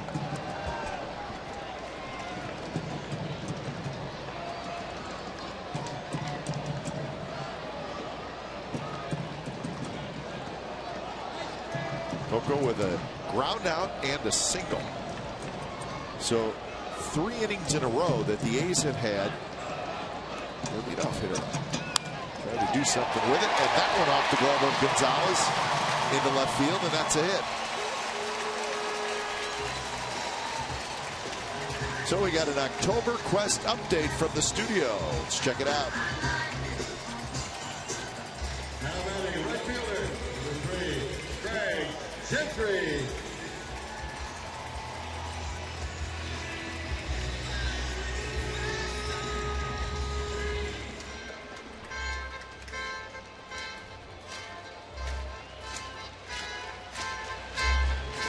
Well, indeed, the Angels rolling along. They have won 10 out of 12.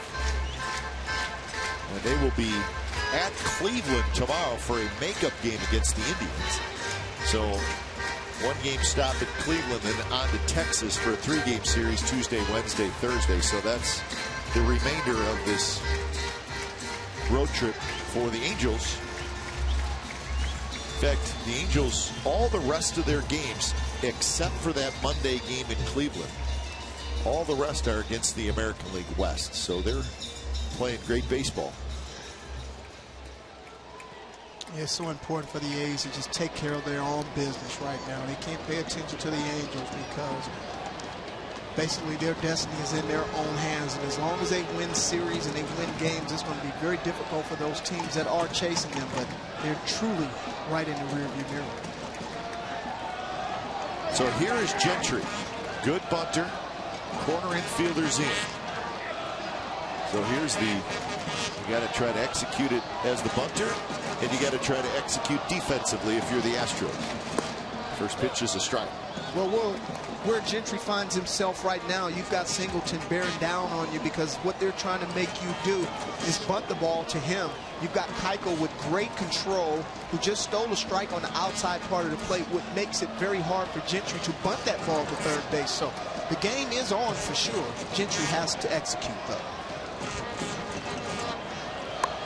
And he bunts it toward first. Singleton has it, and he thought about going to third, and he may have had a play, but he didn't. He gets Gentry at first. Almost looks, Shooty, like the play developed perfectly for Singleton to throw to third.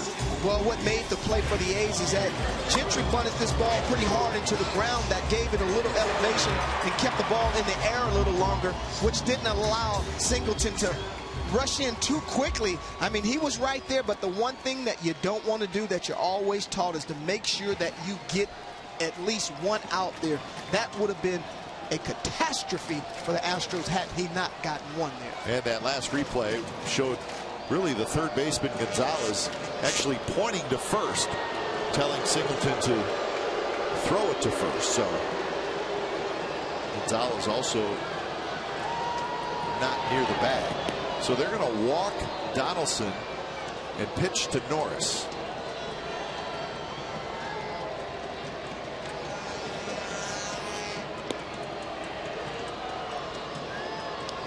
So this will be the first walk of the game by Keuchel. It all started with the air.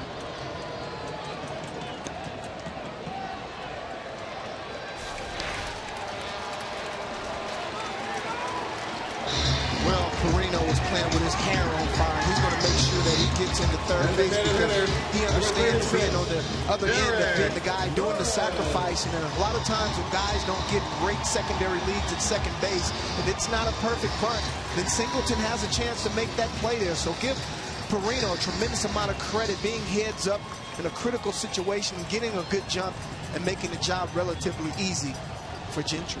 All right, so here's Norris. Bases are loaded, one out. Norris a ground out and a fly ball to left. That one drilled foul. So Norris going after Keuchel early in the count. Glenn, but if you watch Norris there, he had a plan. He was looking for something that he could shoot through the hole there. He got a pitch that you can normally handle doing that, and you're okay with that type of swing on the first pitch. Just missed outside. Perino at third. Crisp at second. Donaldson at first.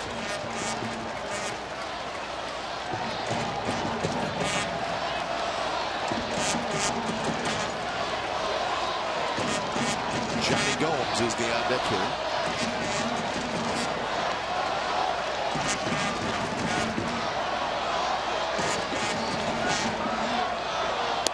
Side again. The Rangers still leading the Mariners 1-0 that game at the top of the ninth.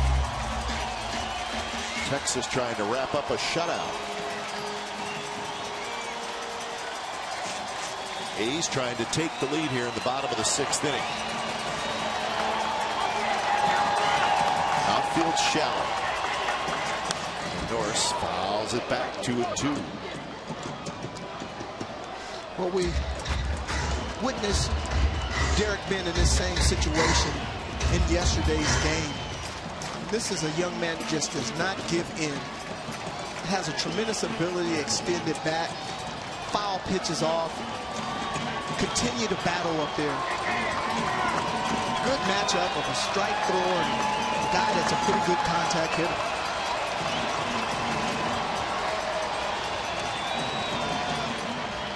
And Keuchel, not a big strikeout guy, right? Just 3 strikeouts today.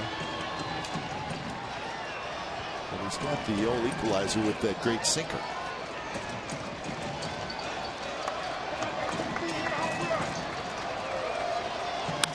The pitch is hit hard. Altuve dives. He's going to get the out at first, but the run comes in to score. Terrific play by Altuve. He wanted to go to second, but the ball just trickled away from him just a little bit. And the A's are going to take a 1-0 lead.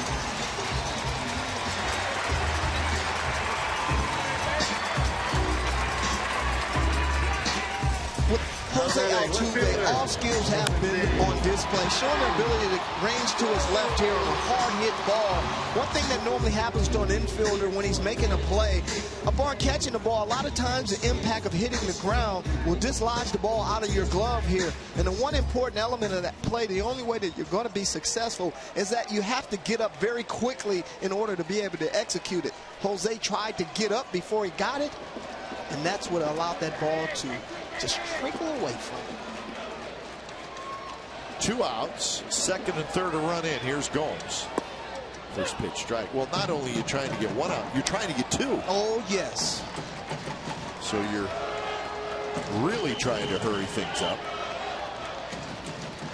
So the air got the inning started, and Perino, who reached on the air, comes in to score. Tough play for the shortstop, and the throw is in time. Gregorio Petit makes the play. So the A's get a run. There was an error, there was a single, there was a walk, and there was an RBI ground out. 1-0 Athletics.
Ten hits in 2001. That's a Houston Astros franchise record for hits in a season. So we're keeping an eye on Jose Altuve, who has 197. Biggio ended his career with 3,060 career hits. He missed being a Hall of Famer by 2 votes last year. So Hitting off the top of the 7th looks inning. like he is certainly going to get in. Number 23, Chris Carter. So it was actually 1998 when Biggio had the 210 hits. So Altuve, a very good chance to break the Astros all-time single season record for hits. Right center, hit pretty well. Coke goes near the wall, and it's off the very top of the wall. And that was almost a home run by Chris Carter. Wow.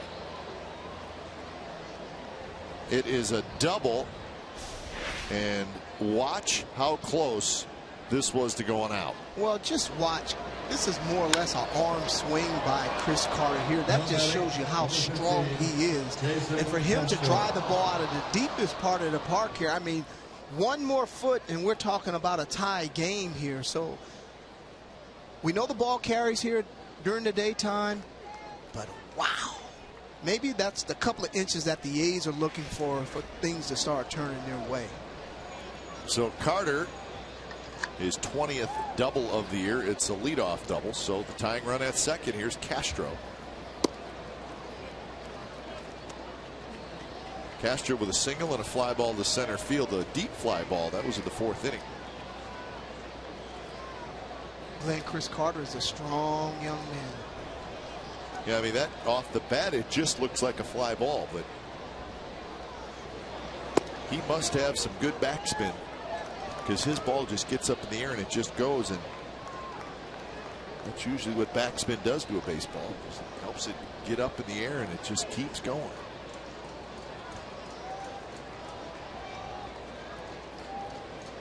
Marwin Gonzalez is the on-deck hitter. 2-0 pitch, good swing, fouled straight back.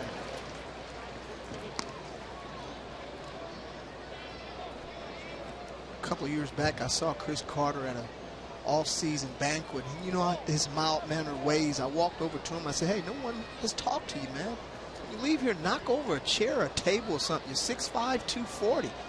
Well, his presence is known now in the league. Yes, that's it for is. sure. Castro fouls it left side. 2-2. One of the nicest guys. Dave Stewart is his agent. I talked to Stu. I said, "Hey man, don't be afraid to get your guy to show a little more excitement. You know, he hits a homer, or he doesn't act like he's excited." Stu said, "Oh yeah, he's excited. He just won't brag about it. He'll just go next to the next guy and say something like, 'Hey, I really hit that ball far, didn't I?'" So He's looks like he's going to be arbitration eligible after this year, so not a bad time to have a big season, and he's having one. 2-2 pitch, misses up and away. Full count to Jason Castro.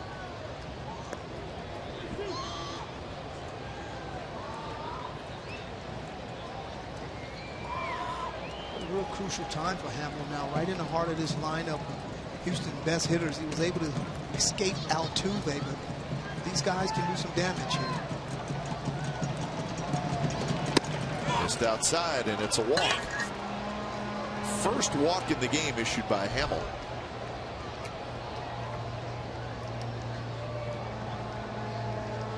We'll see if Marwin Gonzalez maybe bunts. Who knows? Now batting, number 9, Marwin. We may get some action. Gonzalez.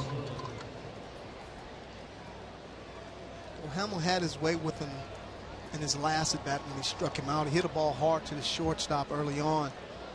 But you would think a guy of his skill set in a game like this, that, and I've always felt if your name is not Albert Pujols or Willie Mays or Hank Aaron, you should be able to bunt when the situation dictates you. For me, this is one of those situations.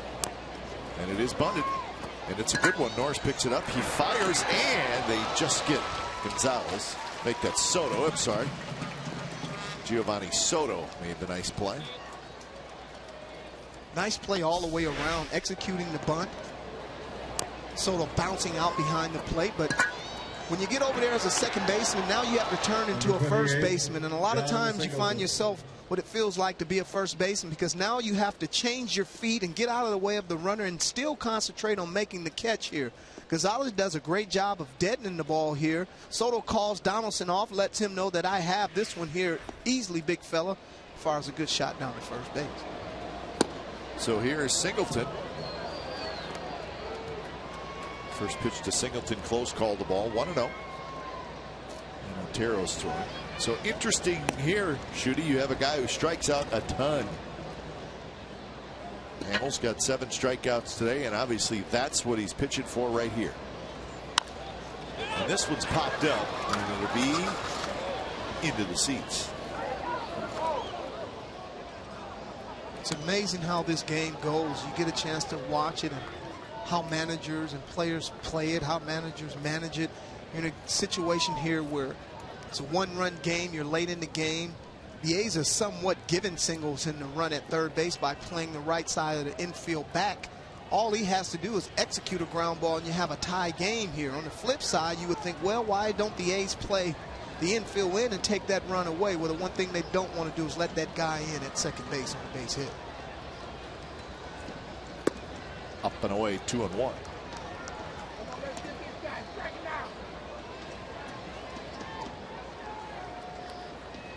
And as you said, Glenn, Hamill has handled Singleton pretty well in this game, and he is definitely a candidate to be a strikeout victim here.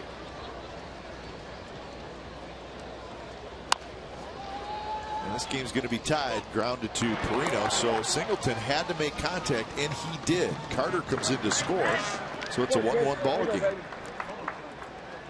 Castro now at third. So Singleton gets his 43rd RBI. Well, Hamill just can't get that breaking ball down in the zone and get Singleton to chase out of it again. But with his long swing and that ball spinning up in the zone, that allows him to get a piece of it, not make hard contact, but enough to get it beyond Hamill to get that run in. Well, he's got to get Gregorio Petit. And that one's hit into center field, and that's a base hit. And the Astros take the lead 2-1. Petit goes after the first pitch. Did not hit it real hard. Kind of a little jam shot line drive, but plenty good enough to give the Astros the 2-1 lead. So that's a huge 2-out hit by Petit. Always an indication of a pitcher tiring when he starts missing up in the zone. We watch Singleton handle a breaking ball spinning up in the zone. You have Petit, who's sitting at the bottom of the order, who's a contact type hitter, get on top of a fastball that wasn't easy to do early on for Hamill because he was pounding the zone, but it's just very difficult to have success as a pitcher when you're missing up in that part of the hitting area.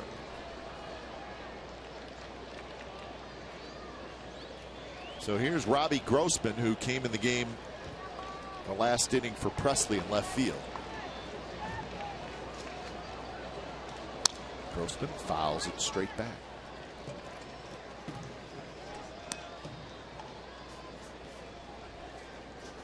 So a double, a walk, a sacrifice, an RBI ground out, and an RBI single. And the Astros have a 2-1 lead.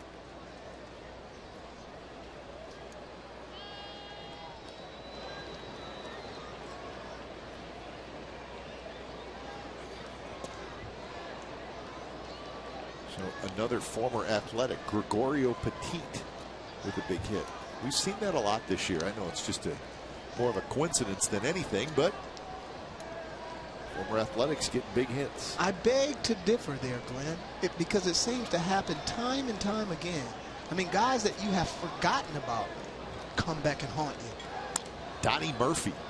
Donnie Murphy, some big hits earlier this year. Rajay Davis. Rajay Davis won a game here for the Tigers.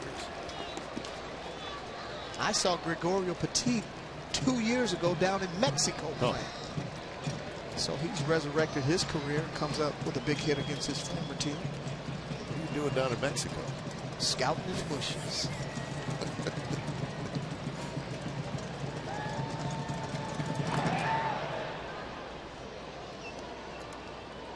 Oh, 2 the count. That's where a lot of guys learn how to hit down in that Mexican league, Glenn. Curveballs? Oh, yeah. Some of the better ones you'll see.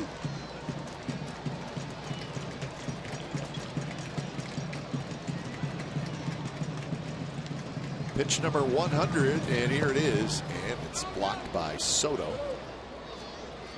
Now, if I'm not mistaken, another former athletic just retired from playing down there, Rubio Durazo. Really? He was playing down there? Yes, he was. A hero. Soto, just a tremendous defender back there. A lot of confidence on those breaking balls in the dirt.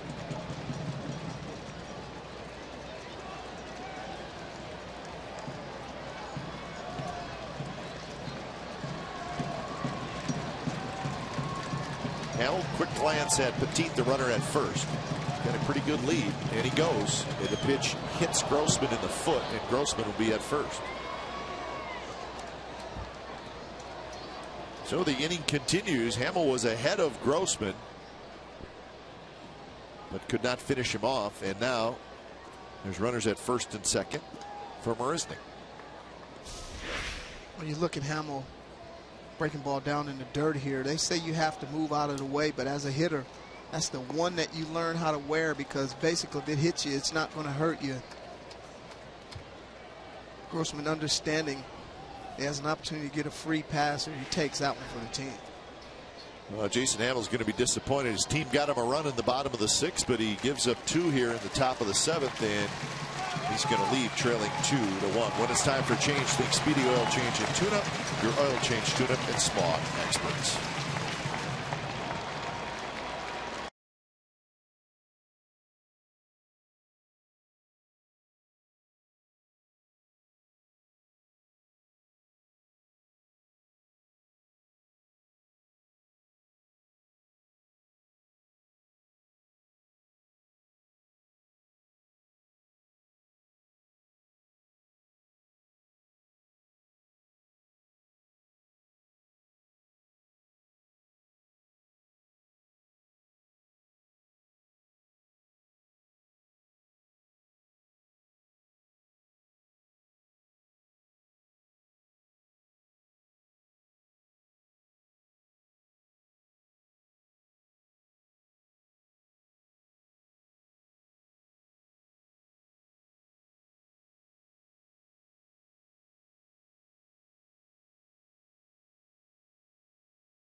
From the Texas Rangers.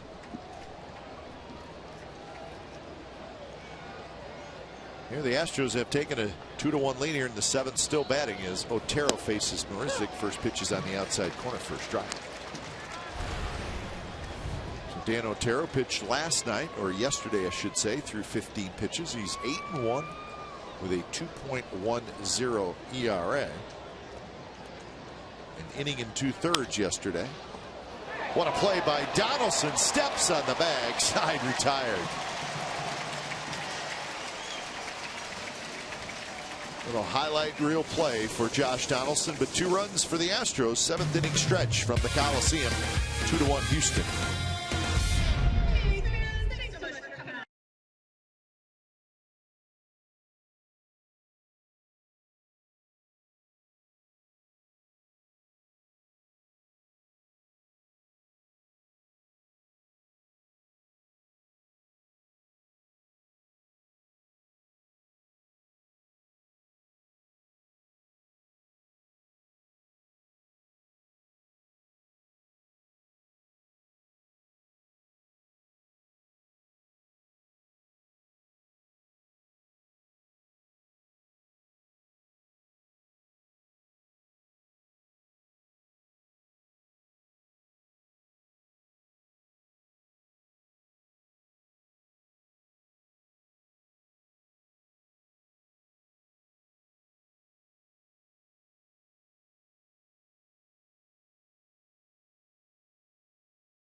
All right, time now for the Prius Get Happy Cam. It's powered by the Toyota Prius. Final game of the homestand, and as we mentioned earlier, just 9 home games left in the regular season for the Athletics, and then certainly we hope a bunch of home games in October.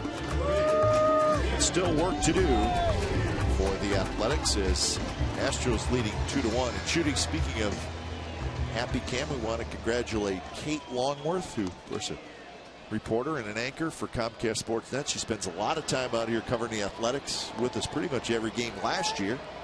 But she had a baby this morning, so we congratulate Kate. We call her Kate the Great because we think she's awesome. And now it's Mama Long. That's right. Jace Thomas Longworth was born at 5:15 a.m. So Jace was not concerned about time of day. 5:15 a.m. Well, congratulations, Kate, and fabulous name. One of our great producers over at Comcast Sportsnet. Name is Chase Griggs, and I've always thought that was a great name. So congratulations, we've got another one. That's right. 7 pounds 3 ounces. Chase Longworth. Base hit center field. Another leadoff runner for the Athletics. So that is 4 consecutive innings. The A's have had their leadoff man aboard. And now they're trailing 2-1. Well, Jed Lowry just makes hitting look so easy, and the better ones normally do. So consistent. Most of the time, his hits are up the middle.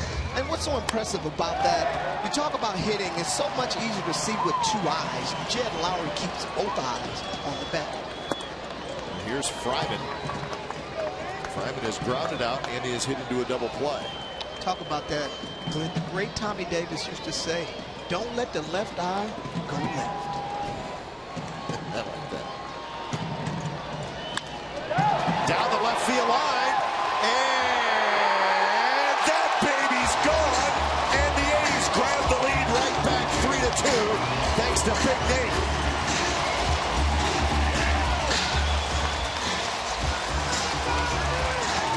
Well, the one thing that I can hear under Big Nate's breath right now is, you take that, Shooty Babbitt, because you said I should have been bunting the last time. Well, you're going to try to get over a fastball. I'm going to show you what big guys do. I'm going to let a little shaft out for you here. Big Nate coming up with a big-time swing. They got to elevate that bridge in there a little higher. Wow. So a huge home run by Nate Fryman. Well, he was frustrated in the 5th inning when he hit into that double play. But he lines one just inside the foul pole down the left field line to give the A's the lead 3-2. Couldn't have happened to a better guy.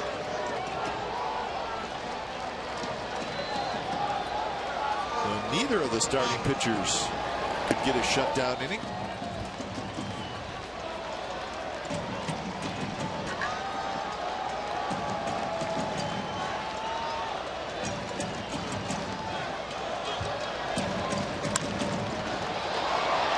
Field hit pretty well. Marisnik's going back, still going back. He's near the fence. He makes the catch for the first down.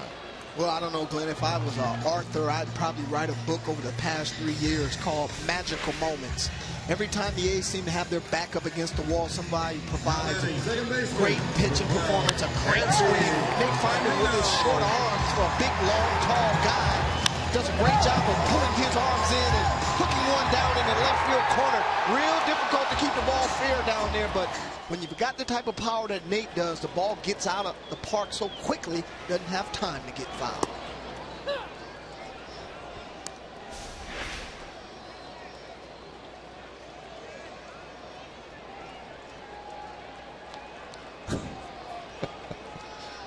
If that's dropping a hammer or dropping head, but I know what he did. It looked like both of them. And the way that Bolt gripped the handle, I don't know, it might have been like one of Fryman's girlfriend's golf clubs. Looked like one of her shots. That was home run number 5 for Fryman. Or is that his wife? Oh, yeah. The golfer. She's good, too. Yes, she is. Big Nate shortening up his stride a little bit, working with the great Ricky Henderson. Showing a tremendous amount of extension. 2-2 now to Perino. Perino a strikeout, then he reached on an error in the 6th and scored a run.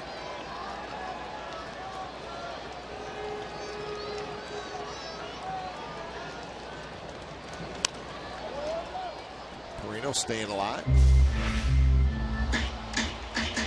Well, this was heartfelt here because Nate, he wanted to get the job done more than anyone in his last at bat, and to have some redemption, to step up in a big time situation, that has to make you feel so good.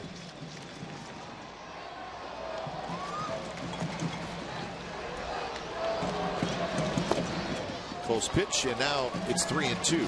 When you find yourself in that situation that final's in, your manager shows a confidence in you, not make you sacrifice. And one thing you want to do is reward him for that confidence. And Nate got a second chance to do that. And what a big time score. Perino has a base hit to right field. So good at bat for Andy Perino. So 7 hits now in the game, 3 of them coming in this inning by the A's. Outstanding at bat, Glenn. And one thing that you want to see out of your little guys is to keep the ball out of the air. Serve the ball around the diamond, find some holes, keep it on the ground. Therefore, you give you a chance, that much more opportunity to find a hit somewhere. And Perino could be very huge for this club because we know how great he plays defensively. But for him to be able to give the team a little injection with his offense, that'll be great. That's his second hit of the day. Now winning, center fielder, number 4, Coco. Brett Strum, the pitching coach, is going to come out.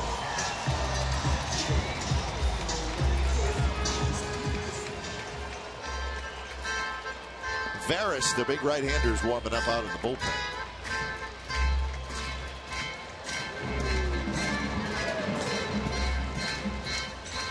So 97 pitches for Dallas Keuchel. So the Angels have won. The Mariners have lost.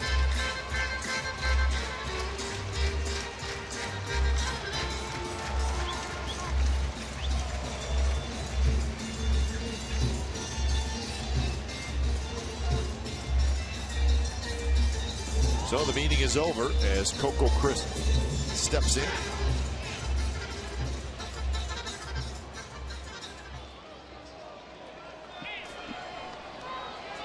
Coco's got a couple of hits. He's 2 for 3.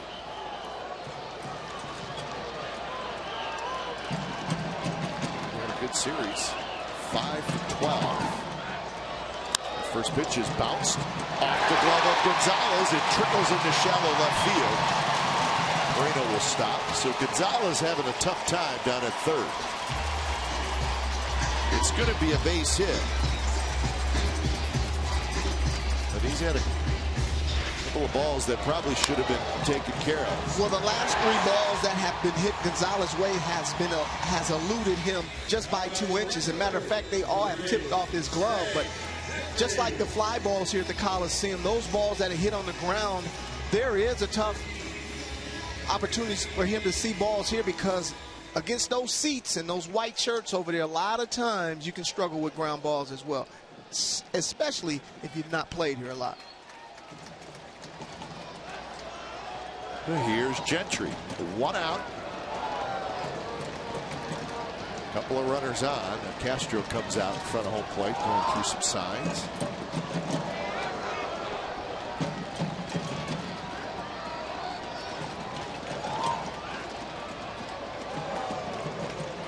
Gentry, a strikeout, reached on a fielder's choice, and then had a sacrifice bunt. Fouls that one at the plate.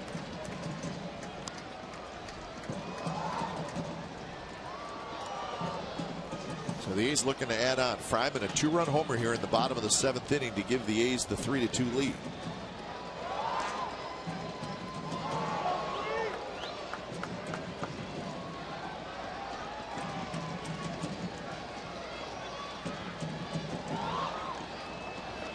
Gentry bounces that one foul down the third baseline. Royals won their game. Tigers play tonight.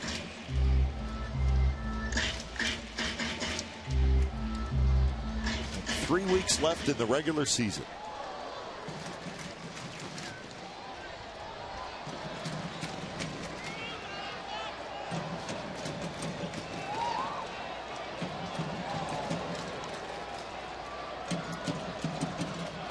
Gentry holds up. No swing. A's will go to Chicago to take on a White Sox team that has lost 4 in a row. White Sox 63 and 79.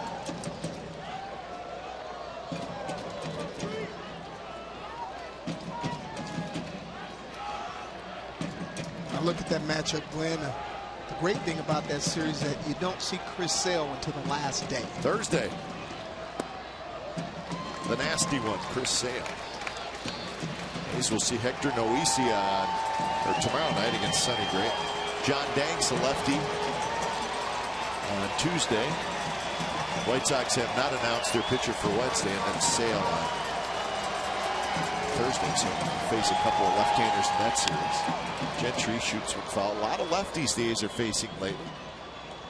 They'll face Paxton next weekend in Seattle. Keuchel today. Here's the matchup tomorrow. Sonny Gray looking for his 14th win. Hector Noesi, who had a tough start to this year and had a very poor season last year. He's actually pitched a little bit better lately for the White Sox. Been bouncing around a lot. Started out in Seattle, New York. Hadn't been able to define his role as a pitcher, and I think the White Sox think they may have found something there with him as a starter.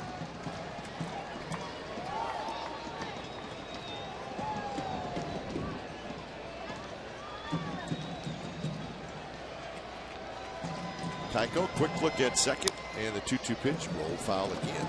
Looks like next weekend in Seattle, which is going to be a very big series. It looks like it's going to be Chris Young, and then Paxton, and then Felix Hernandez. Those are the 3 guys the A's are going to face, tentatively in that order. So the A's would face Felix Hernandez Sunday, but we'll see if the Mariners, for whatever reason, maybe do a flip-flop somewhere. Do not know if that will happen, but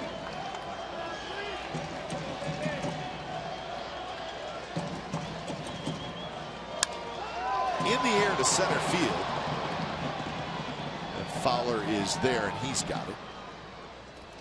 So Gentry is out, 2 outs. Well, the one thing about it, the A's need to put their foot on the gas pedal early on in those series, because the one thing that you don't want to do is have to win a series against King Phillies or Chris Sale. So you look for them to get off to some very quick starts. Tom Lawless is coming out. He's going to make a pitching change, so Veras is going to come in for Dallas Keuchel. So when it's time for change, think Speedy Oil Change and Tune-Up, your oil change, tune-up, and smog experts.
The 14-pennant race when the A's play host to the Angels for the final 3 regular season home games of the 2014 season.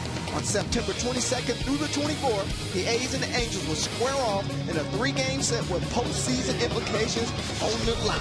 Get your tickets now online at athletics.com/ticket. I'm Art calling 510-638. Go A's! So Dallas Keuchel, this for a short time, had a lead in this game, but it did not last long. So he goes 6 2/3 innings, finding the big 2-run home. He's going to add on 2 on, 2 out for Donaldson. He'll be facing Jose Veras. First pitch is inside.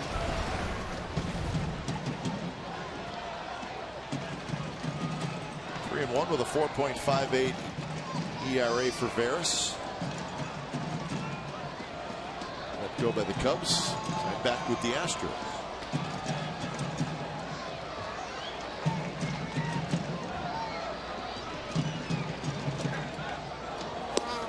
That curve, and he's got a good one.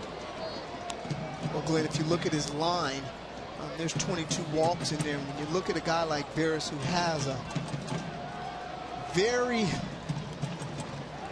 whole lot of things going on with his delivery, a lot of effort there. A lot of times it affects his command and his control. His stuff is good enough to get strikeouts, but he still walks his share of hitters.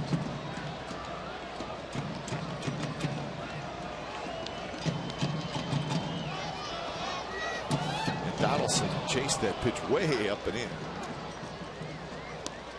You look at Donaldson, and a guy like Veras who creates so much deception because everything that he has going on. A lot of times hitters get caught up in looking at the wrong thing.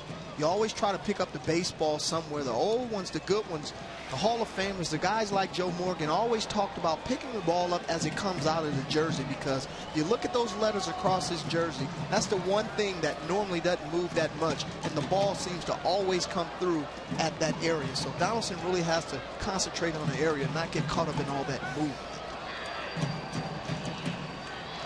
1-2 pitch, way outside. 2-2 the count. Perino at second, Crisp at first.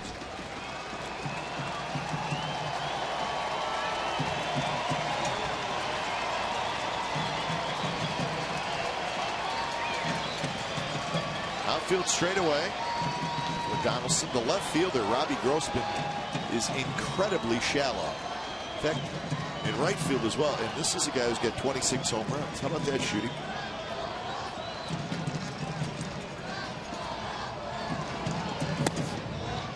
Understand Marisnik and Wright is probably thinking, I want to have a chance to throw somebody out, but wow, are they ever shallow? You know, I just think that's their philosophy, Glenn, because we watched Dexter Fowler get beat over his head yesterday, and we talked about how shallow that he plays. And yesterday the game was won on a base hit to left field in which the outfielder couldn't throw the runner out at the plate. So maybe it's because of the strength of the arms that they're trying to give that outfielder a better chance in a situation like this. 3-2. 2 outs, runners go. So that'll help the A's in this situation. Here's the pitch. It's hit up the middle. Knocked down by the shortstop Petit. Nowhere to go, but he saved a run for the moment.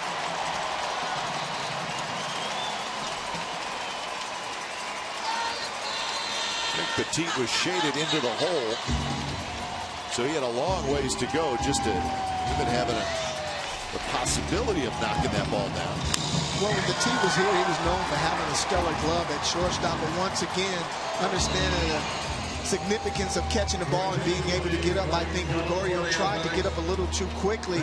Never really fielded the ball clearly and cleanly, but had a chance on the second time. But Gallego was tempted to send him in this situation here, but Gregorio kind of recovered very quickly and was able to keep the ball underneath him to keep Gags from sending him at third base.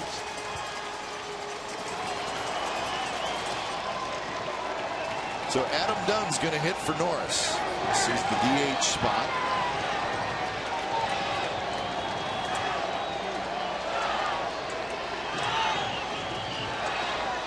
First pitch to Dunn. Swing and a miss.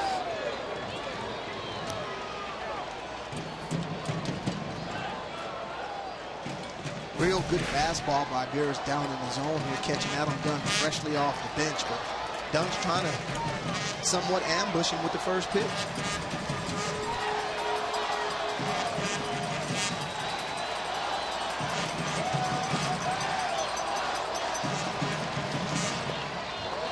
Now 1-1 the count to Dunn. Got 12 career grand slams. So good numbers with the bases loaded. 293 the batting average,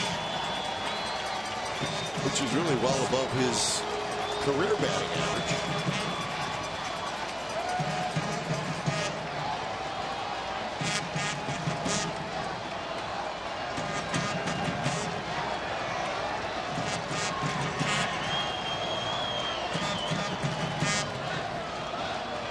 Swing and a miss, which was running away from Dunn. So Veras ahead in the count now, 1-2. Glenn, you make a great point about his batting average now. Veras shown ability to run the fastball away from Dunn's big old barrel on his back. But I was talking to Chili Davis behind the cage today, and he said, boy, oh boy, when I became 35 years old, I was a much better hitter than I was when I was 22. The problem is my skill set wasn't the same.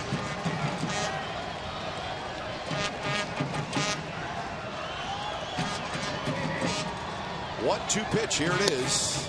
And just a bit high. Strike 3 yesterday. Yep. And that line that Chili used, you know, that's something I say a lot. Only if I knew that back then.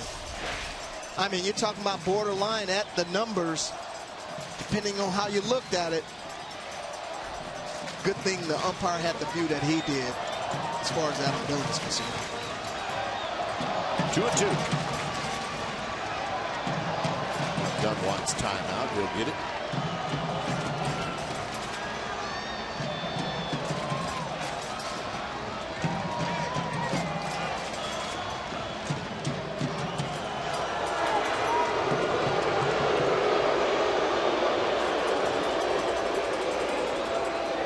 Gregerson has pretty much finished warming up. He's just kind of standing near the mound at this point in the A's bullpen. So he is ready to go for the top of the 8th inning.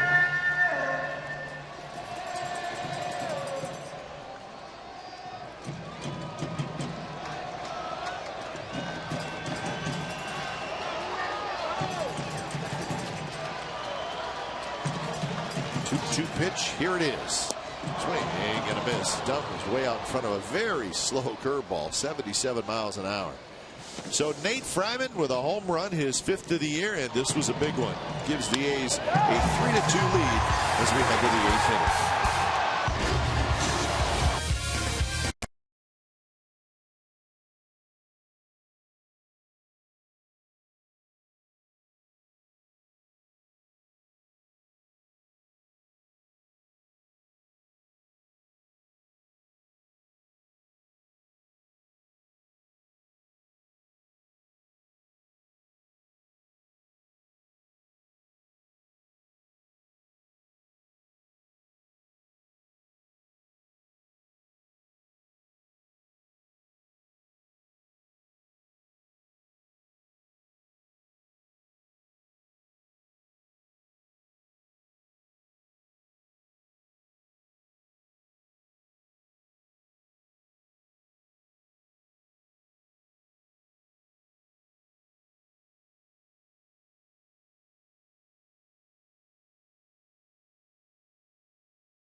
Comcast Sportsnet California is brought to you by Xfinity, home of the most live sports.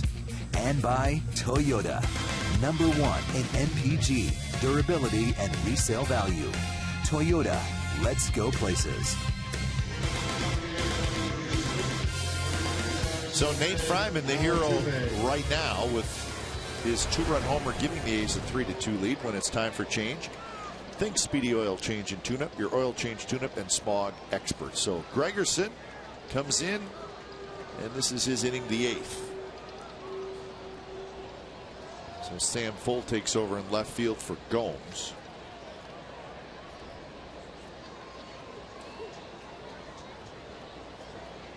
So Gregerson facing Altuve, and drops the first one in there for a strike. Altuve, Fowler, and Carter here in the 8th inning. So the heart of the order.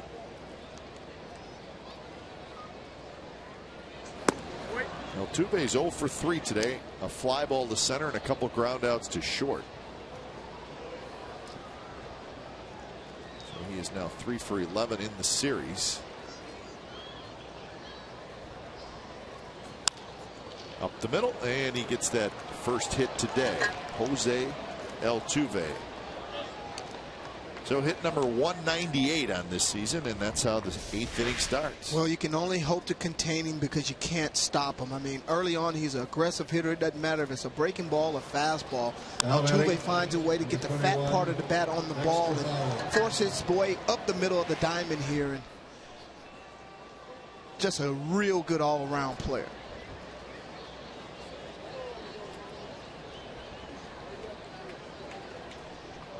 So now Gregerson faces Dexter Fowler, who is 1 for 3, a single and a couple of strikeouts.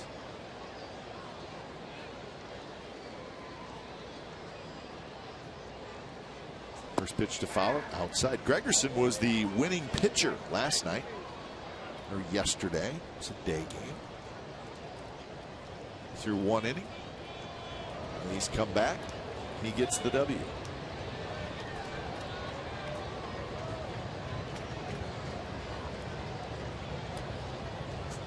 Fowler bunts it. Soto grabs it, thought about second, throws to first. So Fowler is retired. So the Astros bunt there. Had the option of Altuve trying to steal a bag as well. Then you're not giving up an out, but they decided to use the bunt. We'll probably get a chance to see if Soto owns 4 fingers here, because if he does, he'll probably put him up. And they will. Yeah, we've seen Chris Carter do enough damage in this series. So Carter will be walked. 2 doubles and a homer in 4 career at-bats against Gregerson. Contrary to what a lot of people think, as far as going up there getting a walk as a hitter, is not that easy. But for Chris Carter, he truly earned this one here, in which he's handled the A's in this series. That's right. He started earning this walk on Friday night. Absolutely. Well, not long ago, Carter with a monster home run off Gregerson. That was in the 8th inning. Gave the Astros the lead, and they won the game. You could either say that was a monster home run or a monster hit it. Either way you look at it, it was monstrous. Your attention, please, ladies and gentlemen, for Houston. Jonathan Villar. Jonathan Villar is going to pinch run for Carter. And he's pinch running for Carter. So now batting, number 15, Jason a ton Castro. of speed on the bases for the Astros, with Altuve at second, Villar at first, and Jason Castro is the hitter. Marwin Gonzalez is the on-deck hitter. So the Astros trying to answer right back.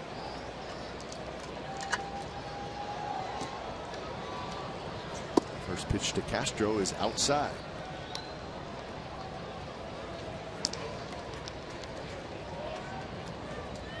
Gregerson has to really be careful with Castro. One of the better hitters in this Astro lineup. going to be an all-star for years to come. Castro on the ground, scooped up by Perino, out at second, double play. A huge double play turned by the A's, and the Astros had a couple of runners on, but they do not score. Bottom of the 8th coming up. It's 3-2 Athletics.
Telecast is presented by authority of the Oakland Athletics and may not be reproduced or retransmitted in any form, and the accounts and descriptions of this game may not be disseminated without the express written consent of Athletics Investment Group, LLC.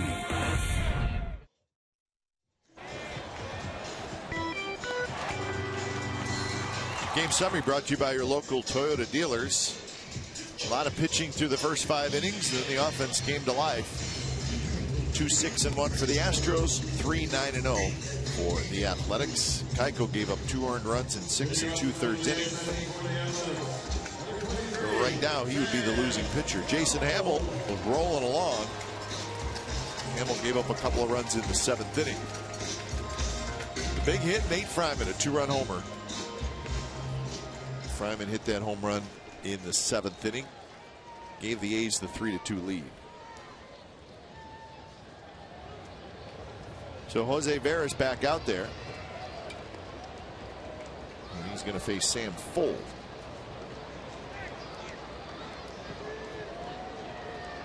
So Fuld came in the game for defense, so he's going to get an at-bat.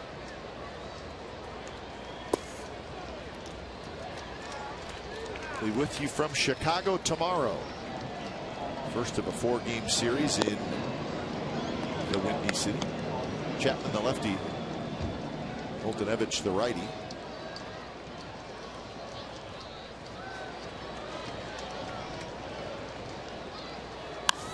Fuld hits one high and foul.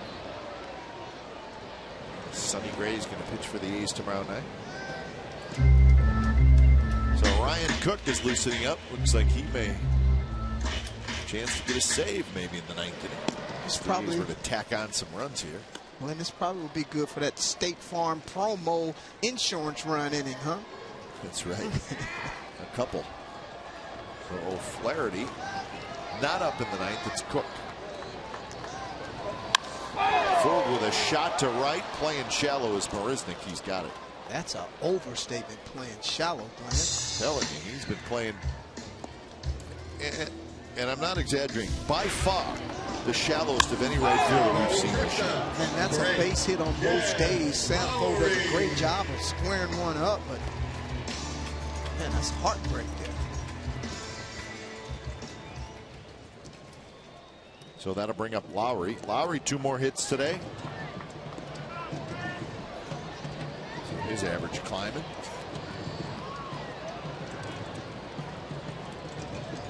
He's 5 for 11 in this series, and of course a game winner yesterday.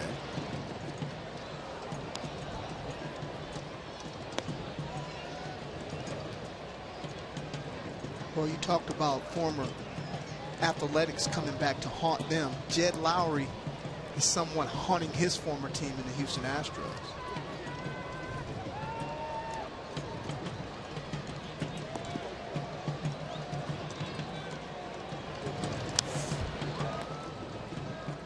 So here's the game-winning hit yesterday. Jed Lowry understanding the situation of the game, not trying to do too much. And, I mean, that's a pretty good pitch for him to be able to get on top of and hit it through the hole over there. Talking about a CNI base hit. It's a heartbreaker as far as the Astros are concerned. Ouch. Ouch. So that was the 9th walk-off hit this year for the Athletics. The first time that Jed Lowry has got the walk-off treatment. Against the Astros, the A's have put 4 games in the 9th inning, all against Chad Qualls. Think about that, Shooty. That's 4 games where you're losing going into your final at bat against the same team, against the same pitcher. Altuve leaps. Looks like he may have got a glove on it, but Lowry has his 3rd hit.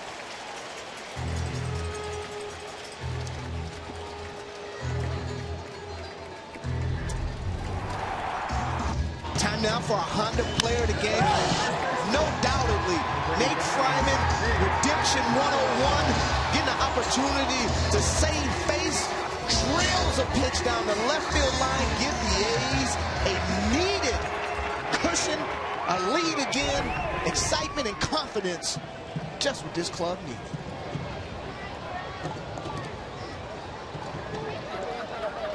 So here's Fryman.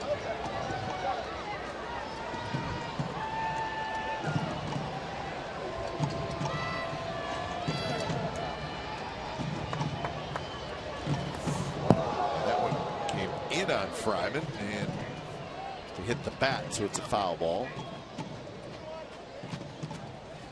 But you think about those 4 games, Shooty. I mean, and again, it's all hypothetical, but what if you don't win those 4? I mean, 9th inning comebacks are rare. I mean, the A's do it a little bit more than most teams. It's not easy to do, to come back, win a game that you're trailing in the 9th inning.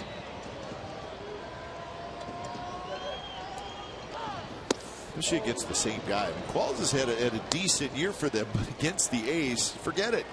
7 games for Chad Qualls. He's 0-4, 4 blown saves. His ERA is 27.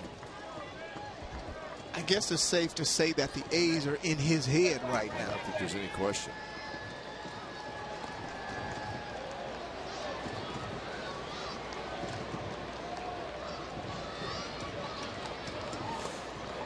That one bounces away from Castro. Lowry reads it well, and he gets to second. Exceptional base running by Lowry there. Reading ball in dirt the whole way. I mean, basically, that was just a jog in the second base, understanding that no matter how well that Castro blocked this ball in the dirt here, which he did a great job of, but his job is to soften the blow and keep that ball in front of him and don't let it get too far. But as a base runner, you understand if that ball only bounces 3 to 4 feet away from that catcher and you get a great secondary lead, you can basically walk into second base. So now there is an insurance run out there in scoring position. Swing and a miss on the 1-2 pitch, a fastball, and Fryman strikes out. And Glenn, those that may not understand what a secondary lead is, when a runner is on base, he'll take a primary where he ushers off the bat. You watch Fryman here, fastball that he can't lay off of, tall guy that kind of squats down and then raises up. Very difficult to get on a ball that high in the zone that way. You basically have to have an erect type stance in order to be able to get down on a ball like that. 2 outs, Soto steps in. Soto is 0 for 3. In first strike with that breaking ball. But back to that lead, a hitter will take his primary lead, which he takes the first one off of first base. But once the pitch is thrown, depending on how quickly and how far he shuffles off the base, will indicate how quickly people get an opportunity to advance to the next, and Lowry had great anticipation on that ball in the dirt.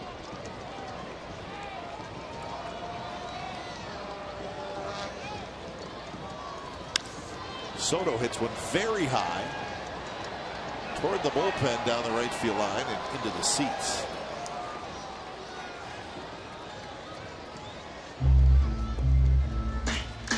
There's a lot of traffic down there if you're Jake Marisnick. Check out all the people down there. You got chairs, you got teammates, you got security guards, you got Gatorade buckets. There's a lot going on down there. Looks like Christmas morning down there. And his teammates were running away from him instead of trying to help him.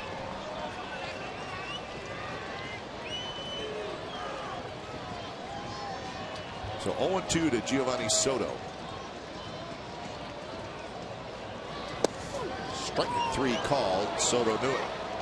So a couple of strikeouts in the 8th inning for Ferris, and we're headed to the 9th. Cook will try to save it. A's trying to win the series.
So the A's 3, the Astros 2, and it is the 9th inning. There was Sean Doolittle still on the disabled list. Ryan Cook will get an opportunity to pick up a save. When it's time for change, think Speedy Oil Change and Tune-Up, your oil change, tune-up, and smog experts. So Cook, who has 1 save this year, he'll be looking for number 2.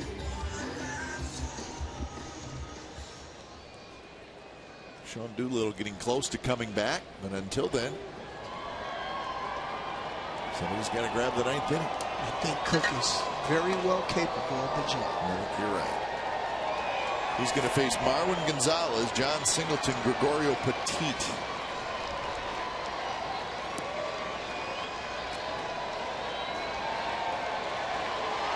First pitch runs outside. Cook pitched on Friday, an inning and a third. No hits, no runs with 3 strikeouts. Not close, 2-0.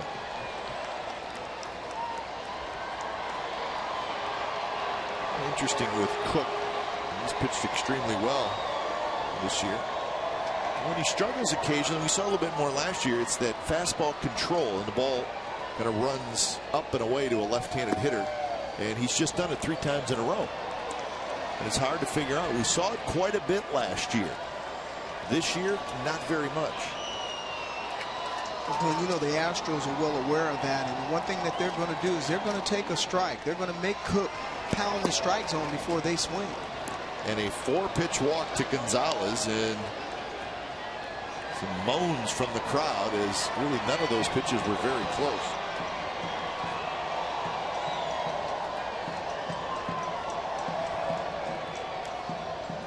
Now batting, number 28, John Singleton.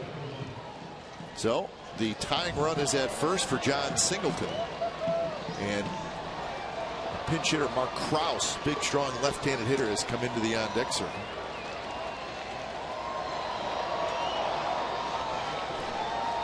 First pitch to Singleton is outside, 1-0.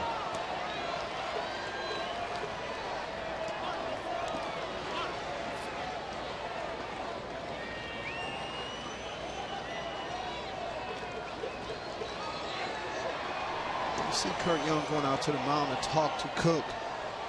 Either he's going to tell him you got to go a different way about attacking this hitter, or he's seen something in his delivery or his release that he could correct very quickly, because it's quite obvious Cook is missing something for him to miss in the zone the way that he is.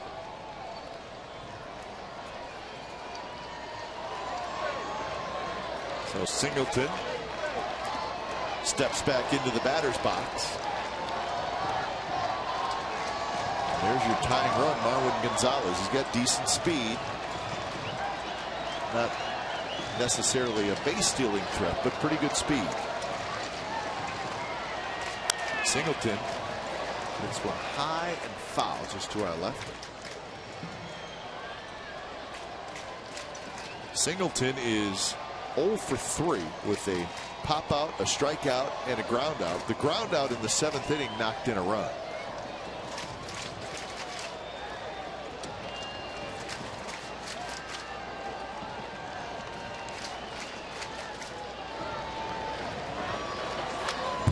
Straight back, fastball 95 miles an hour. Singleton may have helped Cook out a little bit there. Absolutely. I mean, when you expand the zone like this and the hitter goes outside of the zone, now it only makes him susceptible to anything that Cook may throw up there to him. It's quite obvious that Singleton is not seeing the ball very good.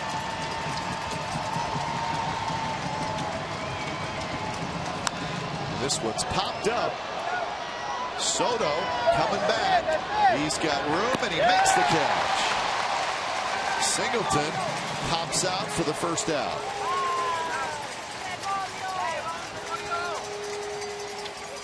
That's what you call a major league pop-up there, Glenn.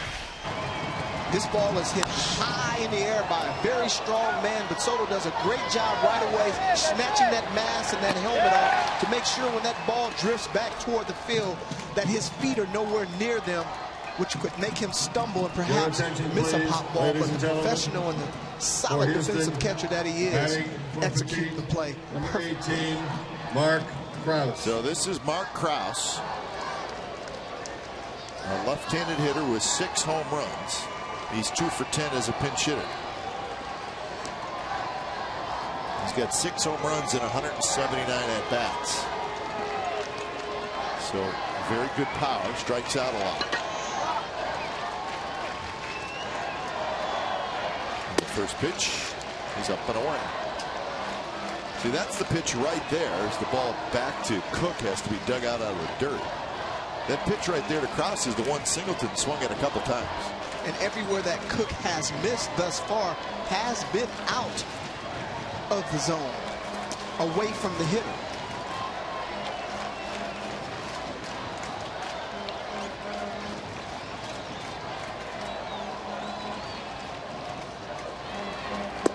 Missed again, 2-0.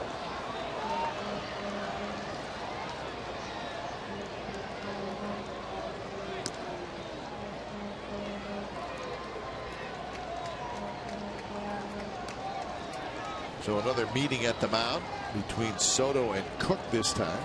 On deck is Robbie Grossman.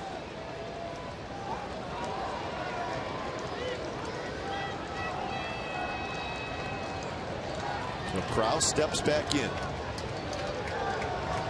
is our first time we've seen Krause in this series. Missed again, 3-0. It's amazing. Every pitch is almost in the same spot. Well, hard to figure out. I see Soto setting up a way, and if you're going to miss to a guy like Krause, that's probably where you want to miss. But with Cook struggling with his command here, he's going to have to make an adjustment somewhere, call a different pitch or something. Missed again, up and away, not close. So 2 on, 1 out.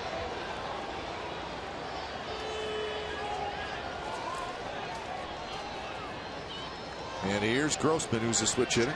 So they get some more action in the bullpen. Now batting, number 19, Robbie Grossman. So the left-hander Fernando Abad is getting himself ready quickly. Marisnick, a right-handed hitter, is in the on-deck circle. We're going to get another pinch hitter, or pinch runner, excuse me. It's going to be L.J. Hose who's going to run for Krause.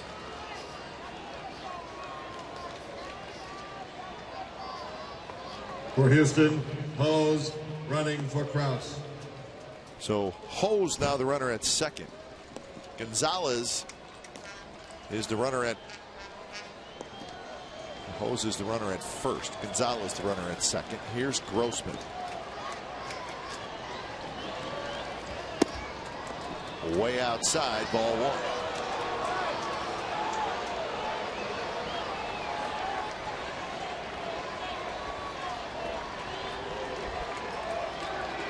Ten balls, 3 strikes. And the 3 strikes were swinging strikes by Singleton, and they were questionable whether they were strikes. Well, now it's 2-0. When I look at Cook, he's one of these guys in the delivery is one of these rhythmic guys. And what I mean by that, he has the double tap. And when you do that as a pitcher, one important element is gathering over the rubber so your rhythm and your timing's together so you can drive the ball down in the zone. And when that timing is not on, a lot of times you run from your arm a little bit and the body gets out in front, and that's what makes you miss up and out of the zone. And that one is in for a strike. So the crowd cheers, and it's 2-1, and maybe that will get Cook back in that rhythm. But Cook has to make sure that he keeps his direction going toward the plate, opposed to pulling his shoulder away from the strike zone. Missed again. So now it's 3-1. The tying and go-ahead runs are already on the base paths. Marisnick is the on-deck hitter. After him, it would be Altuve.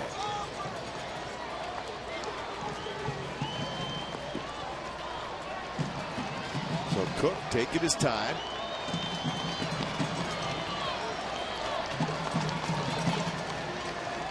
Three-one pitch is swung and foul back. So that was a good fastball, and Grossman had a good swing right out over the plate. So now the count is full. Pretty good fastball by Cook here. I mean, when he was at his best, this is what he did. He just attacked the bat and said, this is what I got. Let me see if you can hit it. Unfortunately, he hasn't been able to get the ball in that zone or that area. 3-2 pitch, up and away, and Cook has walked the bases loaded.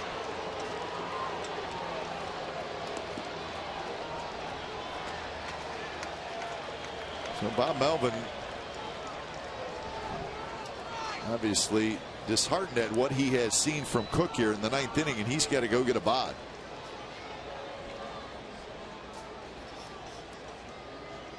So Cook gets 1 out, but he walks 3, and Abad coming in to face Marisnick.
the A's 2014 season with your own team photo presented by Kingsford Capital Management. On Sunday, September 21st at the A's vs. Phillies game, 10,000 fans will go home with a 2014 team photo, a perfect souvenir for collecting autographs. For more information and tickets, head to theathletics.com/tickets.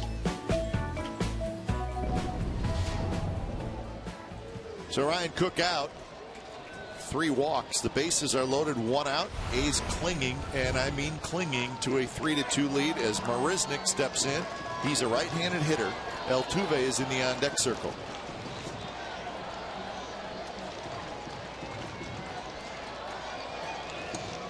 Lots of speed on the bases for the Astros. First hit, Marisnick is hit high in the air, deep right center field. Gentry's going back. He's near the wall. He makes the catch. The run comes in to score. The throw goes past, but Abad luckily backing it up. So Marisnick hit a long drive to right field that scored Gonzalez. This game is tied. And now you got to get Altuve. Well, to elevate a 96-mile-an-hour fastball in the first pitch is a pretty good job by the hitter. You got to give him credit. Give Gentry a lot of credit for getting back on the ball that's driven pretty deeply, and Abad having very heads up, backing up third base there, being in a position where that ball is a tweener basically, because the cutoff man was missed, and that's basically no man's land where that ball landed. But Abad with heads up played it. And they're going to walk Altuve, meaning the bases will be loaded to face Fowler. How about that? Well, it's pretty hard to disagree with that move, Glenn. We're looking at a guy who's considered as one of the best players in the American League this year, and turning Dexter Fowler around on his right side, something that he hadn't gotten a chance to do much here in this series. You probably have a better opportunity to get him. There's more numbers backing you up. .417 against left-handers this year.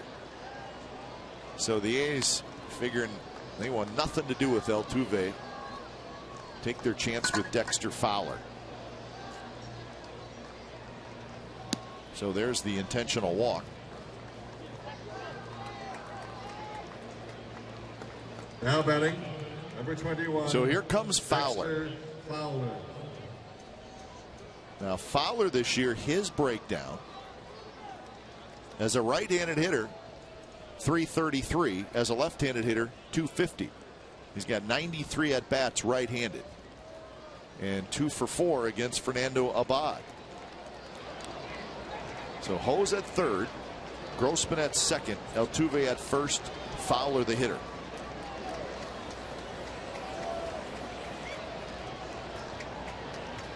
First pitch outside with a fastball, 90 miles an hour.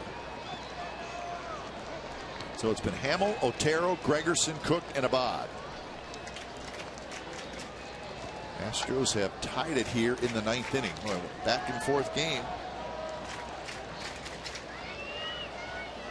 Missed again, 2-0.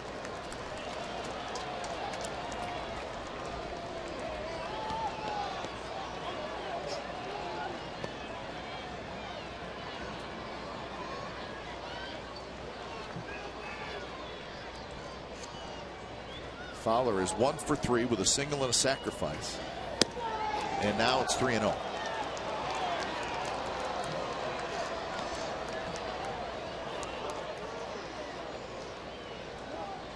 So Abad has no choice but to throw a strike.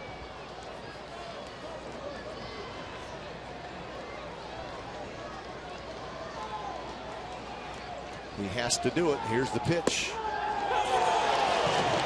And the strike is called. Well, we never said 3-0 was automatic, but sometimes. Yeah. Oh my goodness! Thank you very much.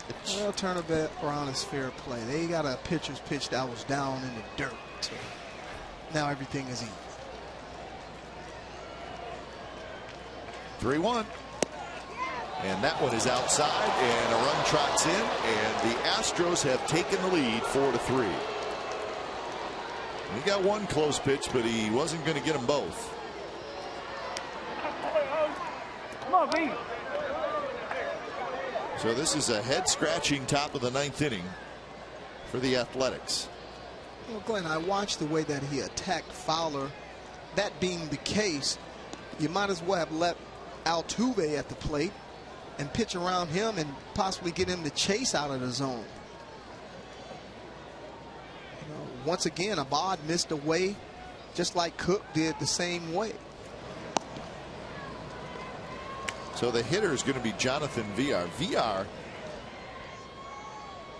pinch ran for Carter in the 8th inning, and that is why he is now in the DH spot. Villar is a switch hitter. Villar.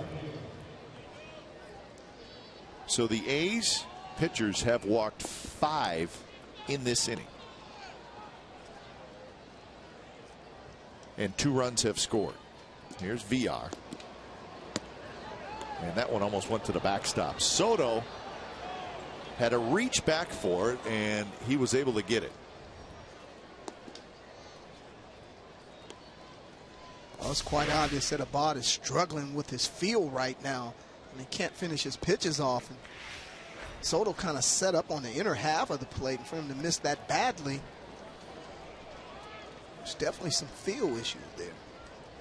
That's Tony Sipp, the left-hander, getting ready in the bullpen. How about that? Astros have not won a game when trailing after 8 innings this year. That is incredible.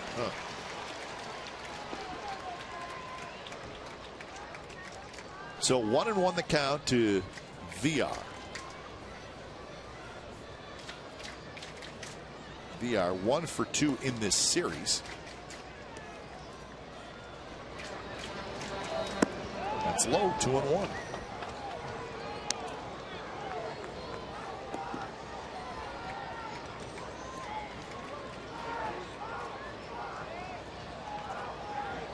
Maybe the strangest inning I've seen from A's pitchers in a long, long time.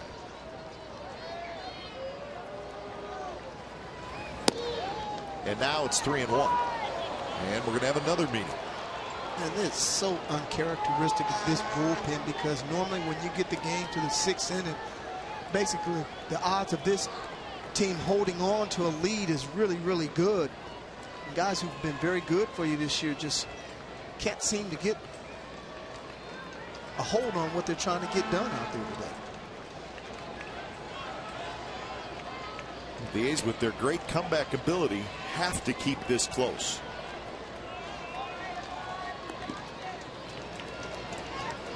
Three and 1 to Villar. And here it is. And that's a strike on the outside corner. Good pitch there, 3-2. So now the runners will be taken off. Well, they always tell you 3-1 situation like this, you'll get the same pitch 3-2. So don't help the pitcher out. Make him throw another.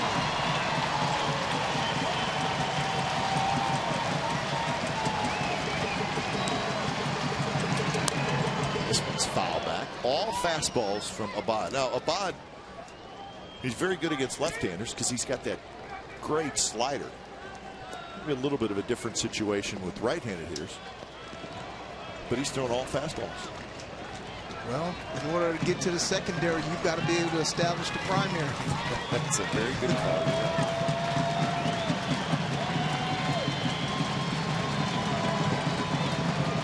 3-2 pitch is hit high in the air down the right field line. Gentry into foul territory, and Gentry grabs it, side retired. So a couple of runs for the Astros, 5 walks by A's pitchers, and A's have to come back. They trail 4-3 going to the bottom of the 9th.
we got it. Know it all with Sportsnet Central. It's brought to you by Hyundai. It's tonight at 10:30 on our sister station, Comcast Sportsnet Bay Area. All the highlights from our ball game here at the Coliseum. A full day in the NFL with the Raiders and the Jets, and the 49ers and the Cowboys. Andrea Nakano and Ahmed Fareed will host Sportsnet Central tonight.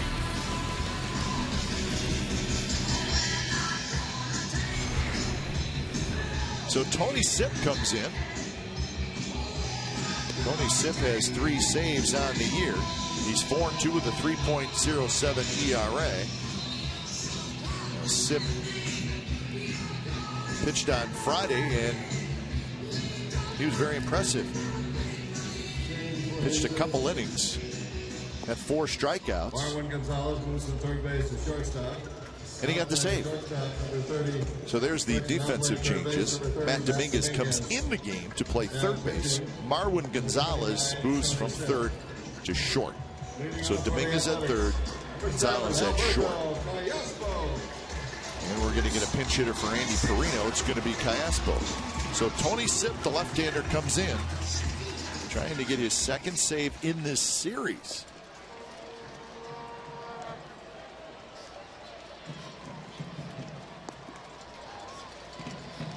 Perino was 2 for 3 in his effort this afternoon. Callaspo will try to get something going in the bottom of the 9th. He reaches for the first one and fouls it back.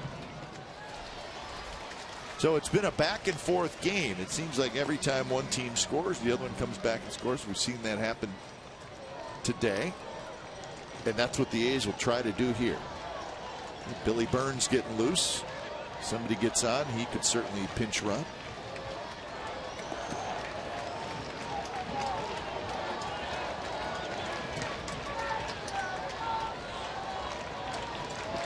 Oh, 1 pitch to Callaspo. Another foul ball. Sometimes you just scratch your head, Shooty. What happened with Ryan Cook today? It happened to Tony Sipp in Houston against the A's when the A's were there just a couple of weeks ago. He came into a close game. He walked 4, and all 4 scored. It was unbelievable, and to watch him pitch and perform the way that he did 2 days ago was incredible. And he comes back, yeah, and then you see him do what he did on Friday.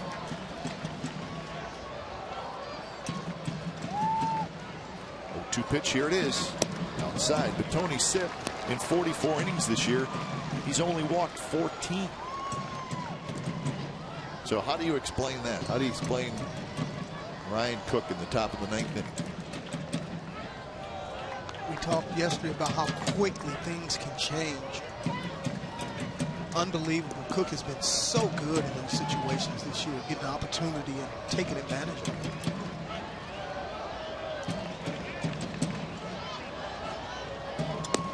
Curve, strike 3 call. So Callaspo called out on strikes. Could have been a little high. Well, that's what Sipp had working for him on Friday, both the fastball changeup and the backdoor curveball, if you will. It starts out in the zone, kind of freezes Callaspo. We have witnessed a couple of calls being called high in the zone in this game, so with 2 strikes, you just can't afford to take a pitch that close. Unfortunately for Callaspo, he's been sitting down all game long, and Sipp makes a real good pitch.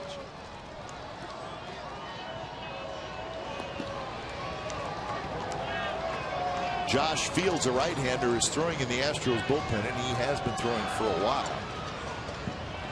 As Coco steps in, corner infielders in. The first pitch is a strike on the outside corner. Coco spins around in disagreement with the call.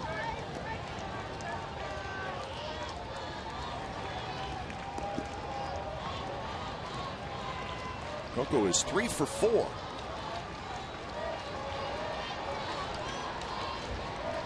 Reddick's got a bat.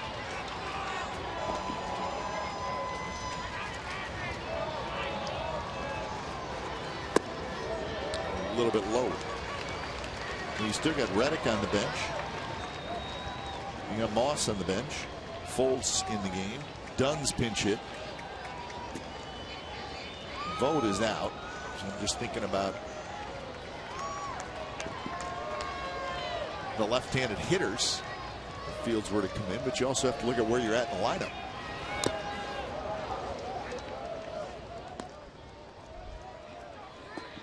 Well, if you look at Sip, you can tell the kid has a tremendous amount of confidence. I mean, not running from Adam Dunn, knowing how far he can hit the ball. But when you know you have something else in your back pocket, not only a pretty good fastball, but you can elevate the ball up in the zone. And if you get stuck in a situation when you get backed into a corner, he can go to his breaking ball. Ahead in the count here, 1-2. See if he uses the breaking ball again. And it's a fastball swing and a miss. Struck him out. Location, location, location. Living and staying on the outside part of the plate. Coco Chris not known for being able to hit the ball opposite field out of the ballpark. Gets a pretty good hack at this fastball here, but that's an excellent executed pitch by Sip. Not much Coco could do with that, especially being in a survival mode at the plate. So now Gentry will try to get aboard and get Donaldson an at bat.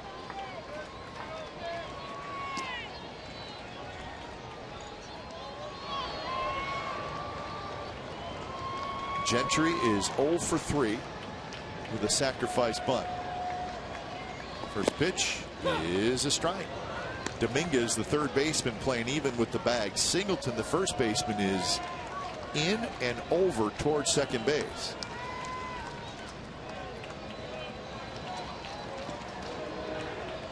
Outfield, straightaway and deep in left and center, shallow and right.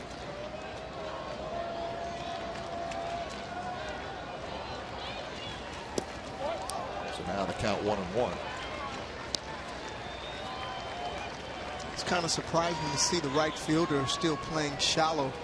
Normally, as a defense, you're in a no doubles type defensive scheme right now, because the one thing you don't want to do is let Gentry get back in scoring position with one swing. But they've been doing a pretty good job with the way that they've been aligning their outfield in this series.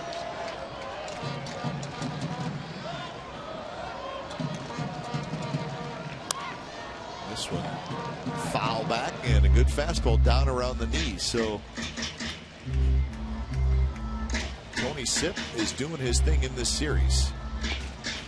Well, he continues to pound the outside part of the plate, and where the right fielder is playing right now, Gentry is the perfect guy who, if he does hit the ball in the gap there, he probably won't stop until he gets to third base, because he definitely has triple speed when the ball is hit in the gap. 1-2. Sip is ready, so is Gentry, and here it is. Just a bit outside to even the count at 2-2.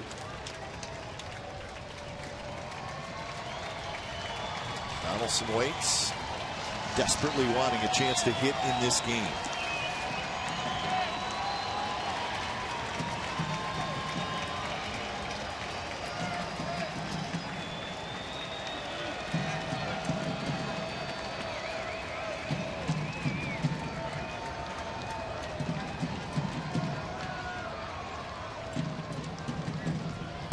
Missed again, and now full count. So Gentry is worked back to get it full.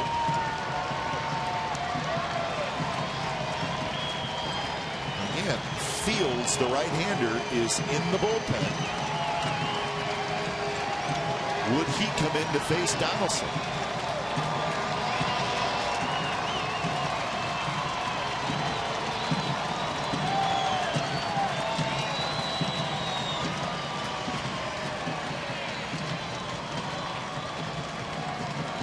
Here it is, and he just missed outside, and Gentry keeps the ball game going.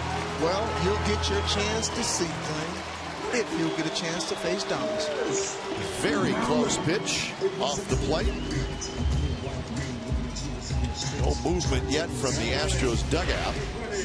Give Gentry a lot of credit for having a quality at bat here. Sip has made no secret of how he's going to go about getting these right-handed hitters out. Staying on the edge and living on the edge. Normally that's a pitch that's very difficult to take, especially knowing that you're in survival mode. Great take by Gentry. So Lawless coming out. He has not made the motion. Now he has. He points to Fields, who's coming in. So Sip could not get that final out. So the matchup will be Fields against Donaldson when we come back. Ladies and gentlemen, coming in to pitch for Houston.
To walk-offs. He had this one on May 28th off Joe Nathan.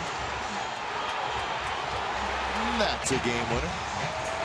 Remember, he walked off against the Orioles as well with a home run. So he's got 2 walk-off home runs this year. Now, doing it in September would be even better as he faces Josh Fields. Hard throwing right-hander, big strikeout guy. Gentry the tying run at first. First pitch. Strike down around the knees. Low strike called 96 miles an hour from Josh Fields.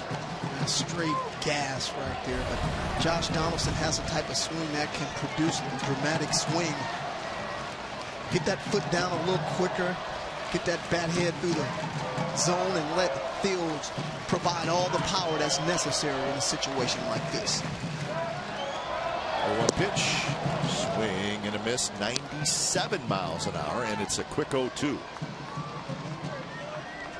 Donaldson takes a little step back, deep breath. 1 for 3 with a single and an intentional walk. Got to choke up and short now. Adam Dunn is the on-deck hitter.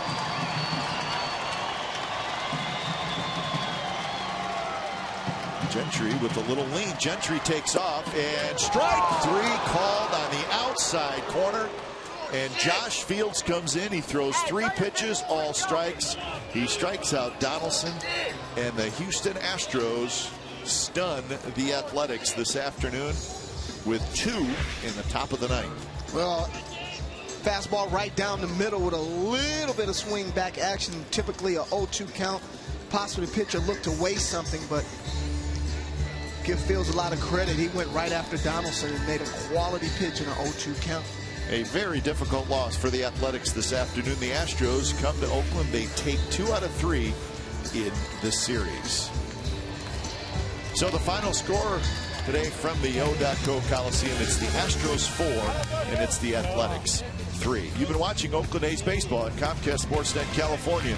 Don't go away. A's postgame live with Brody Brazil and Pip Roberts starts right now.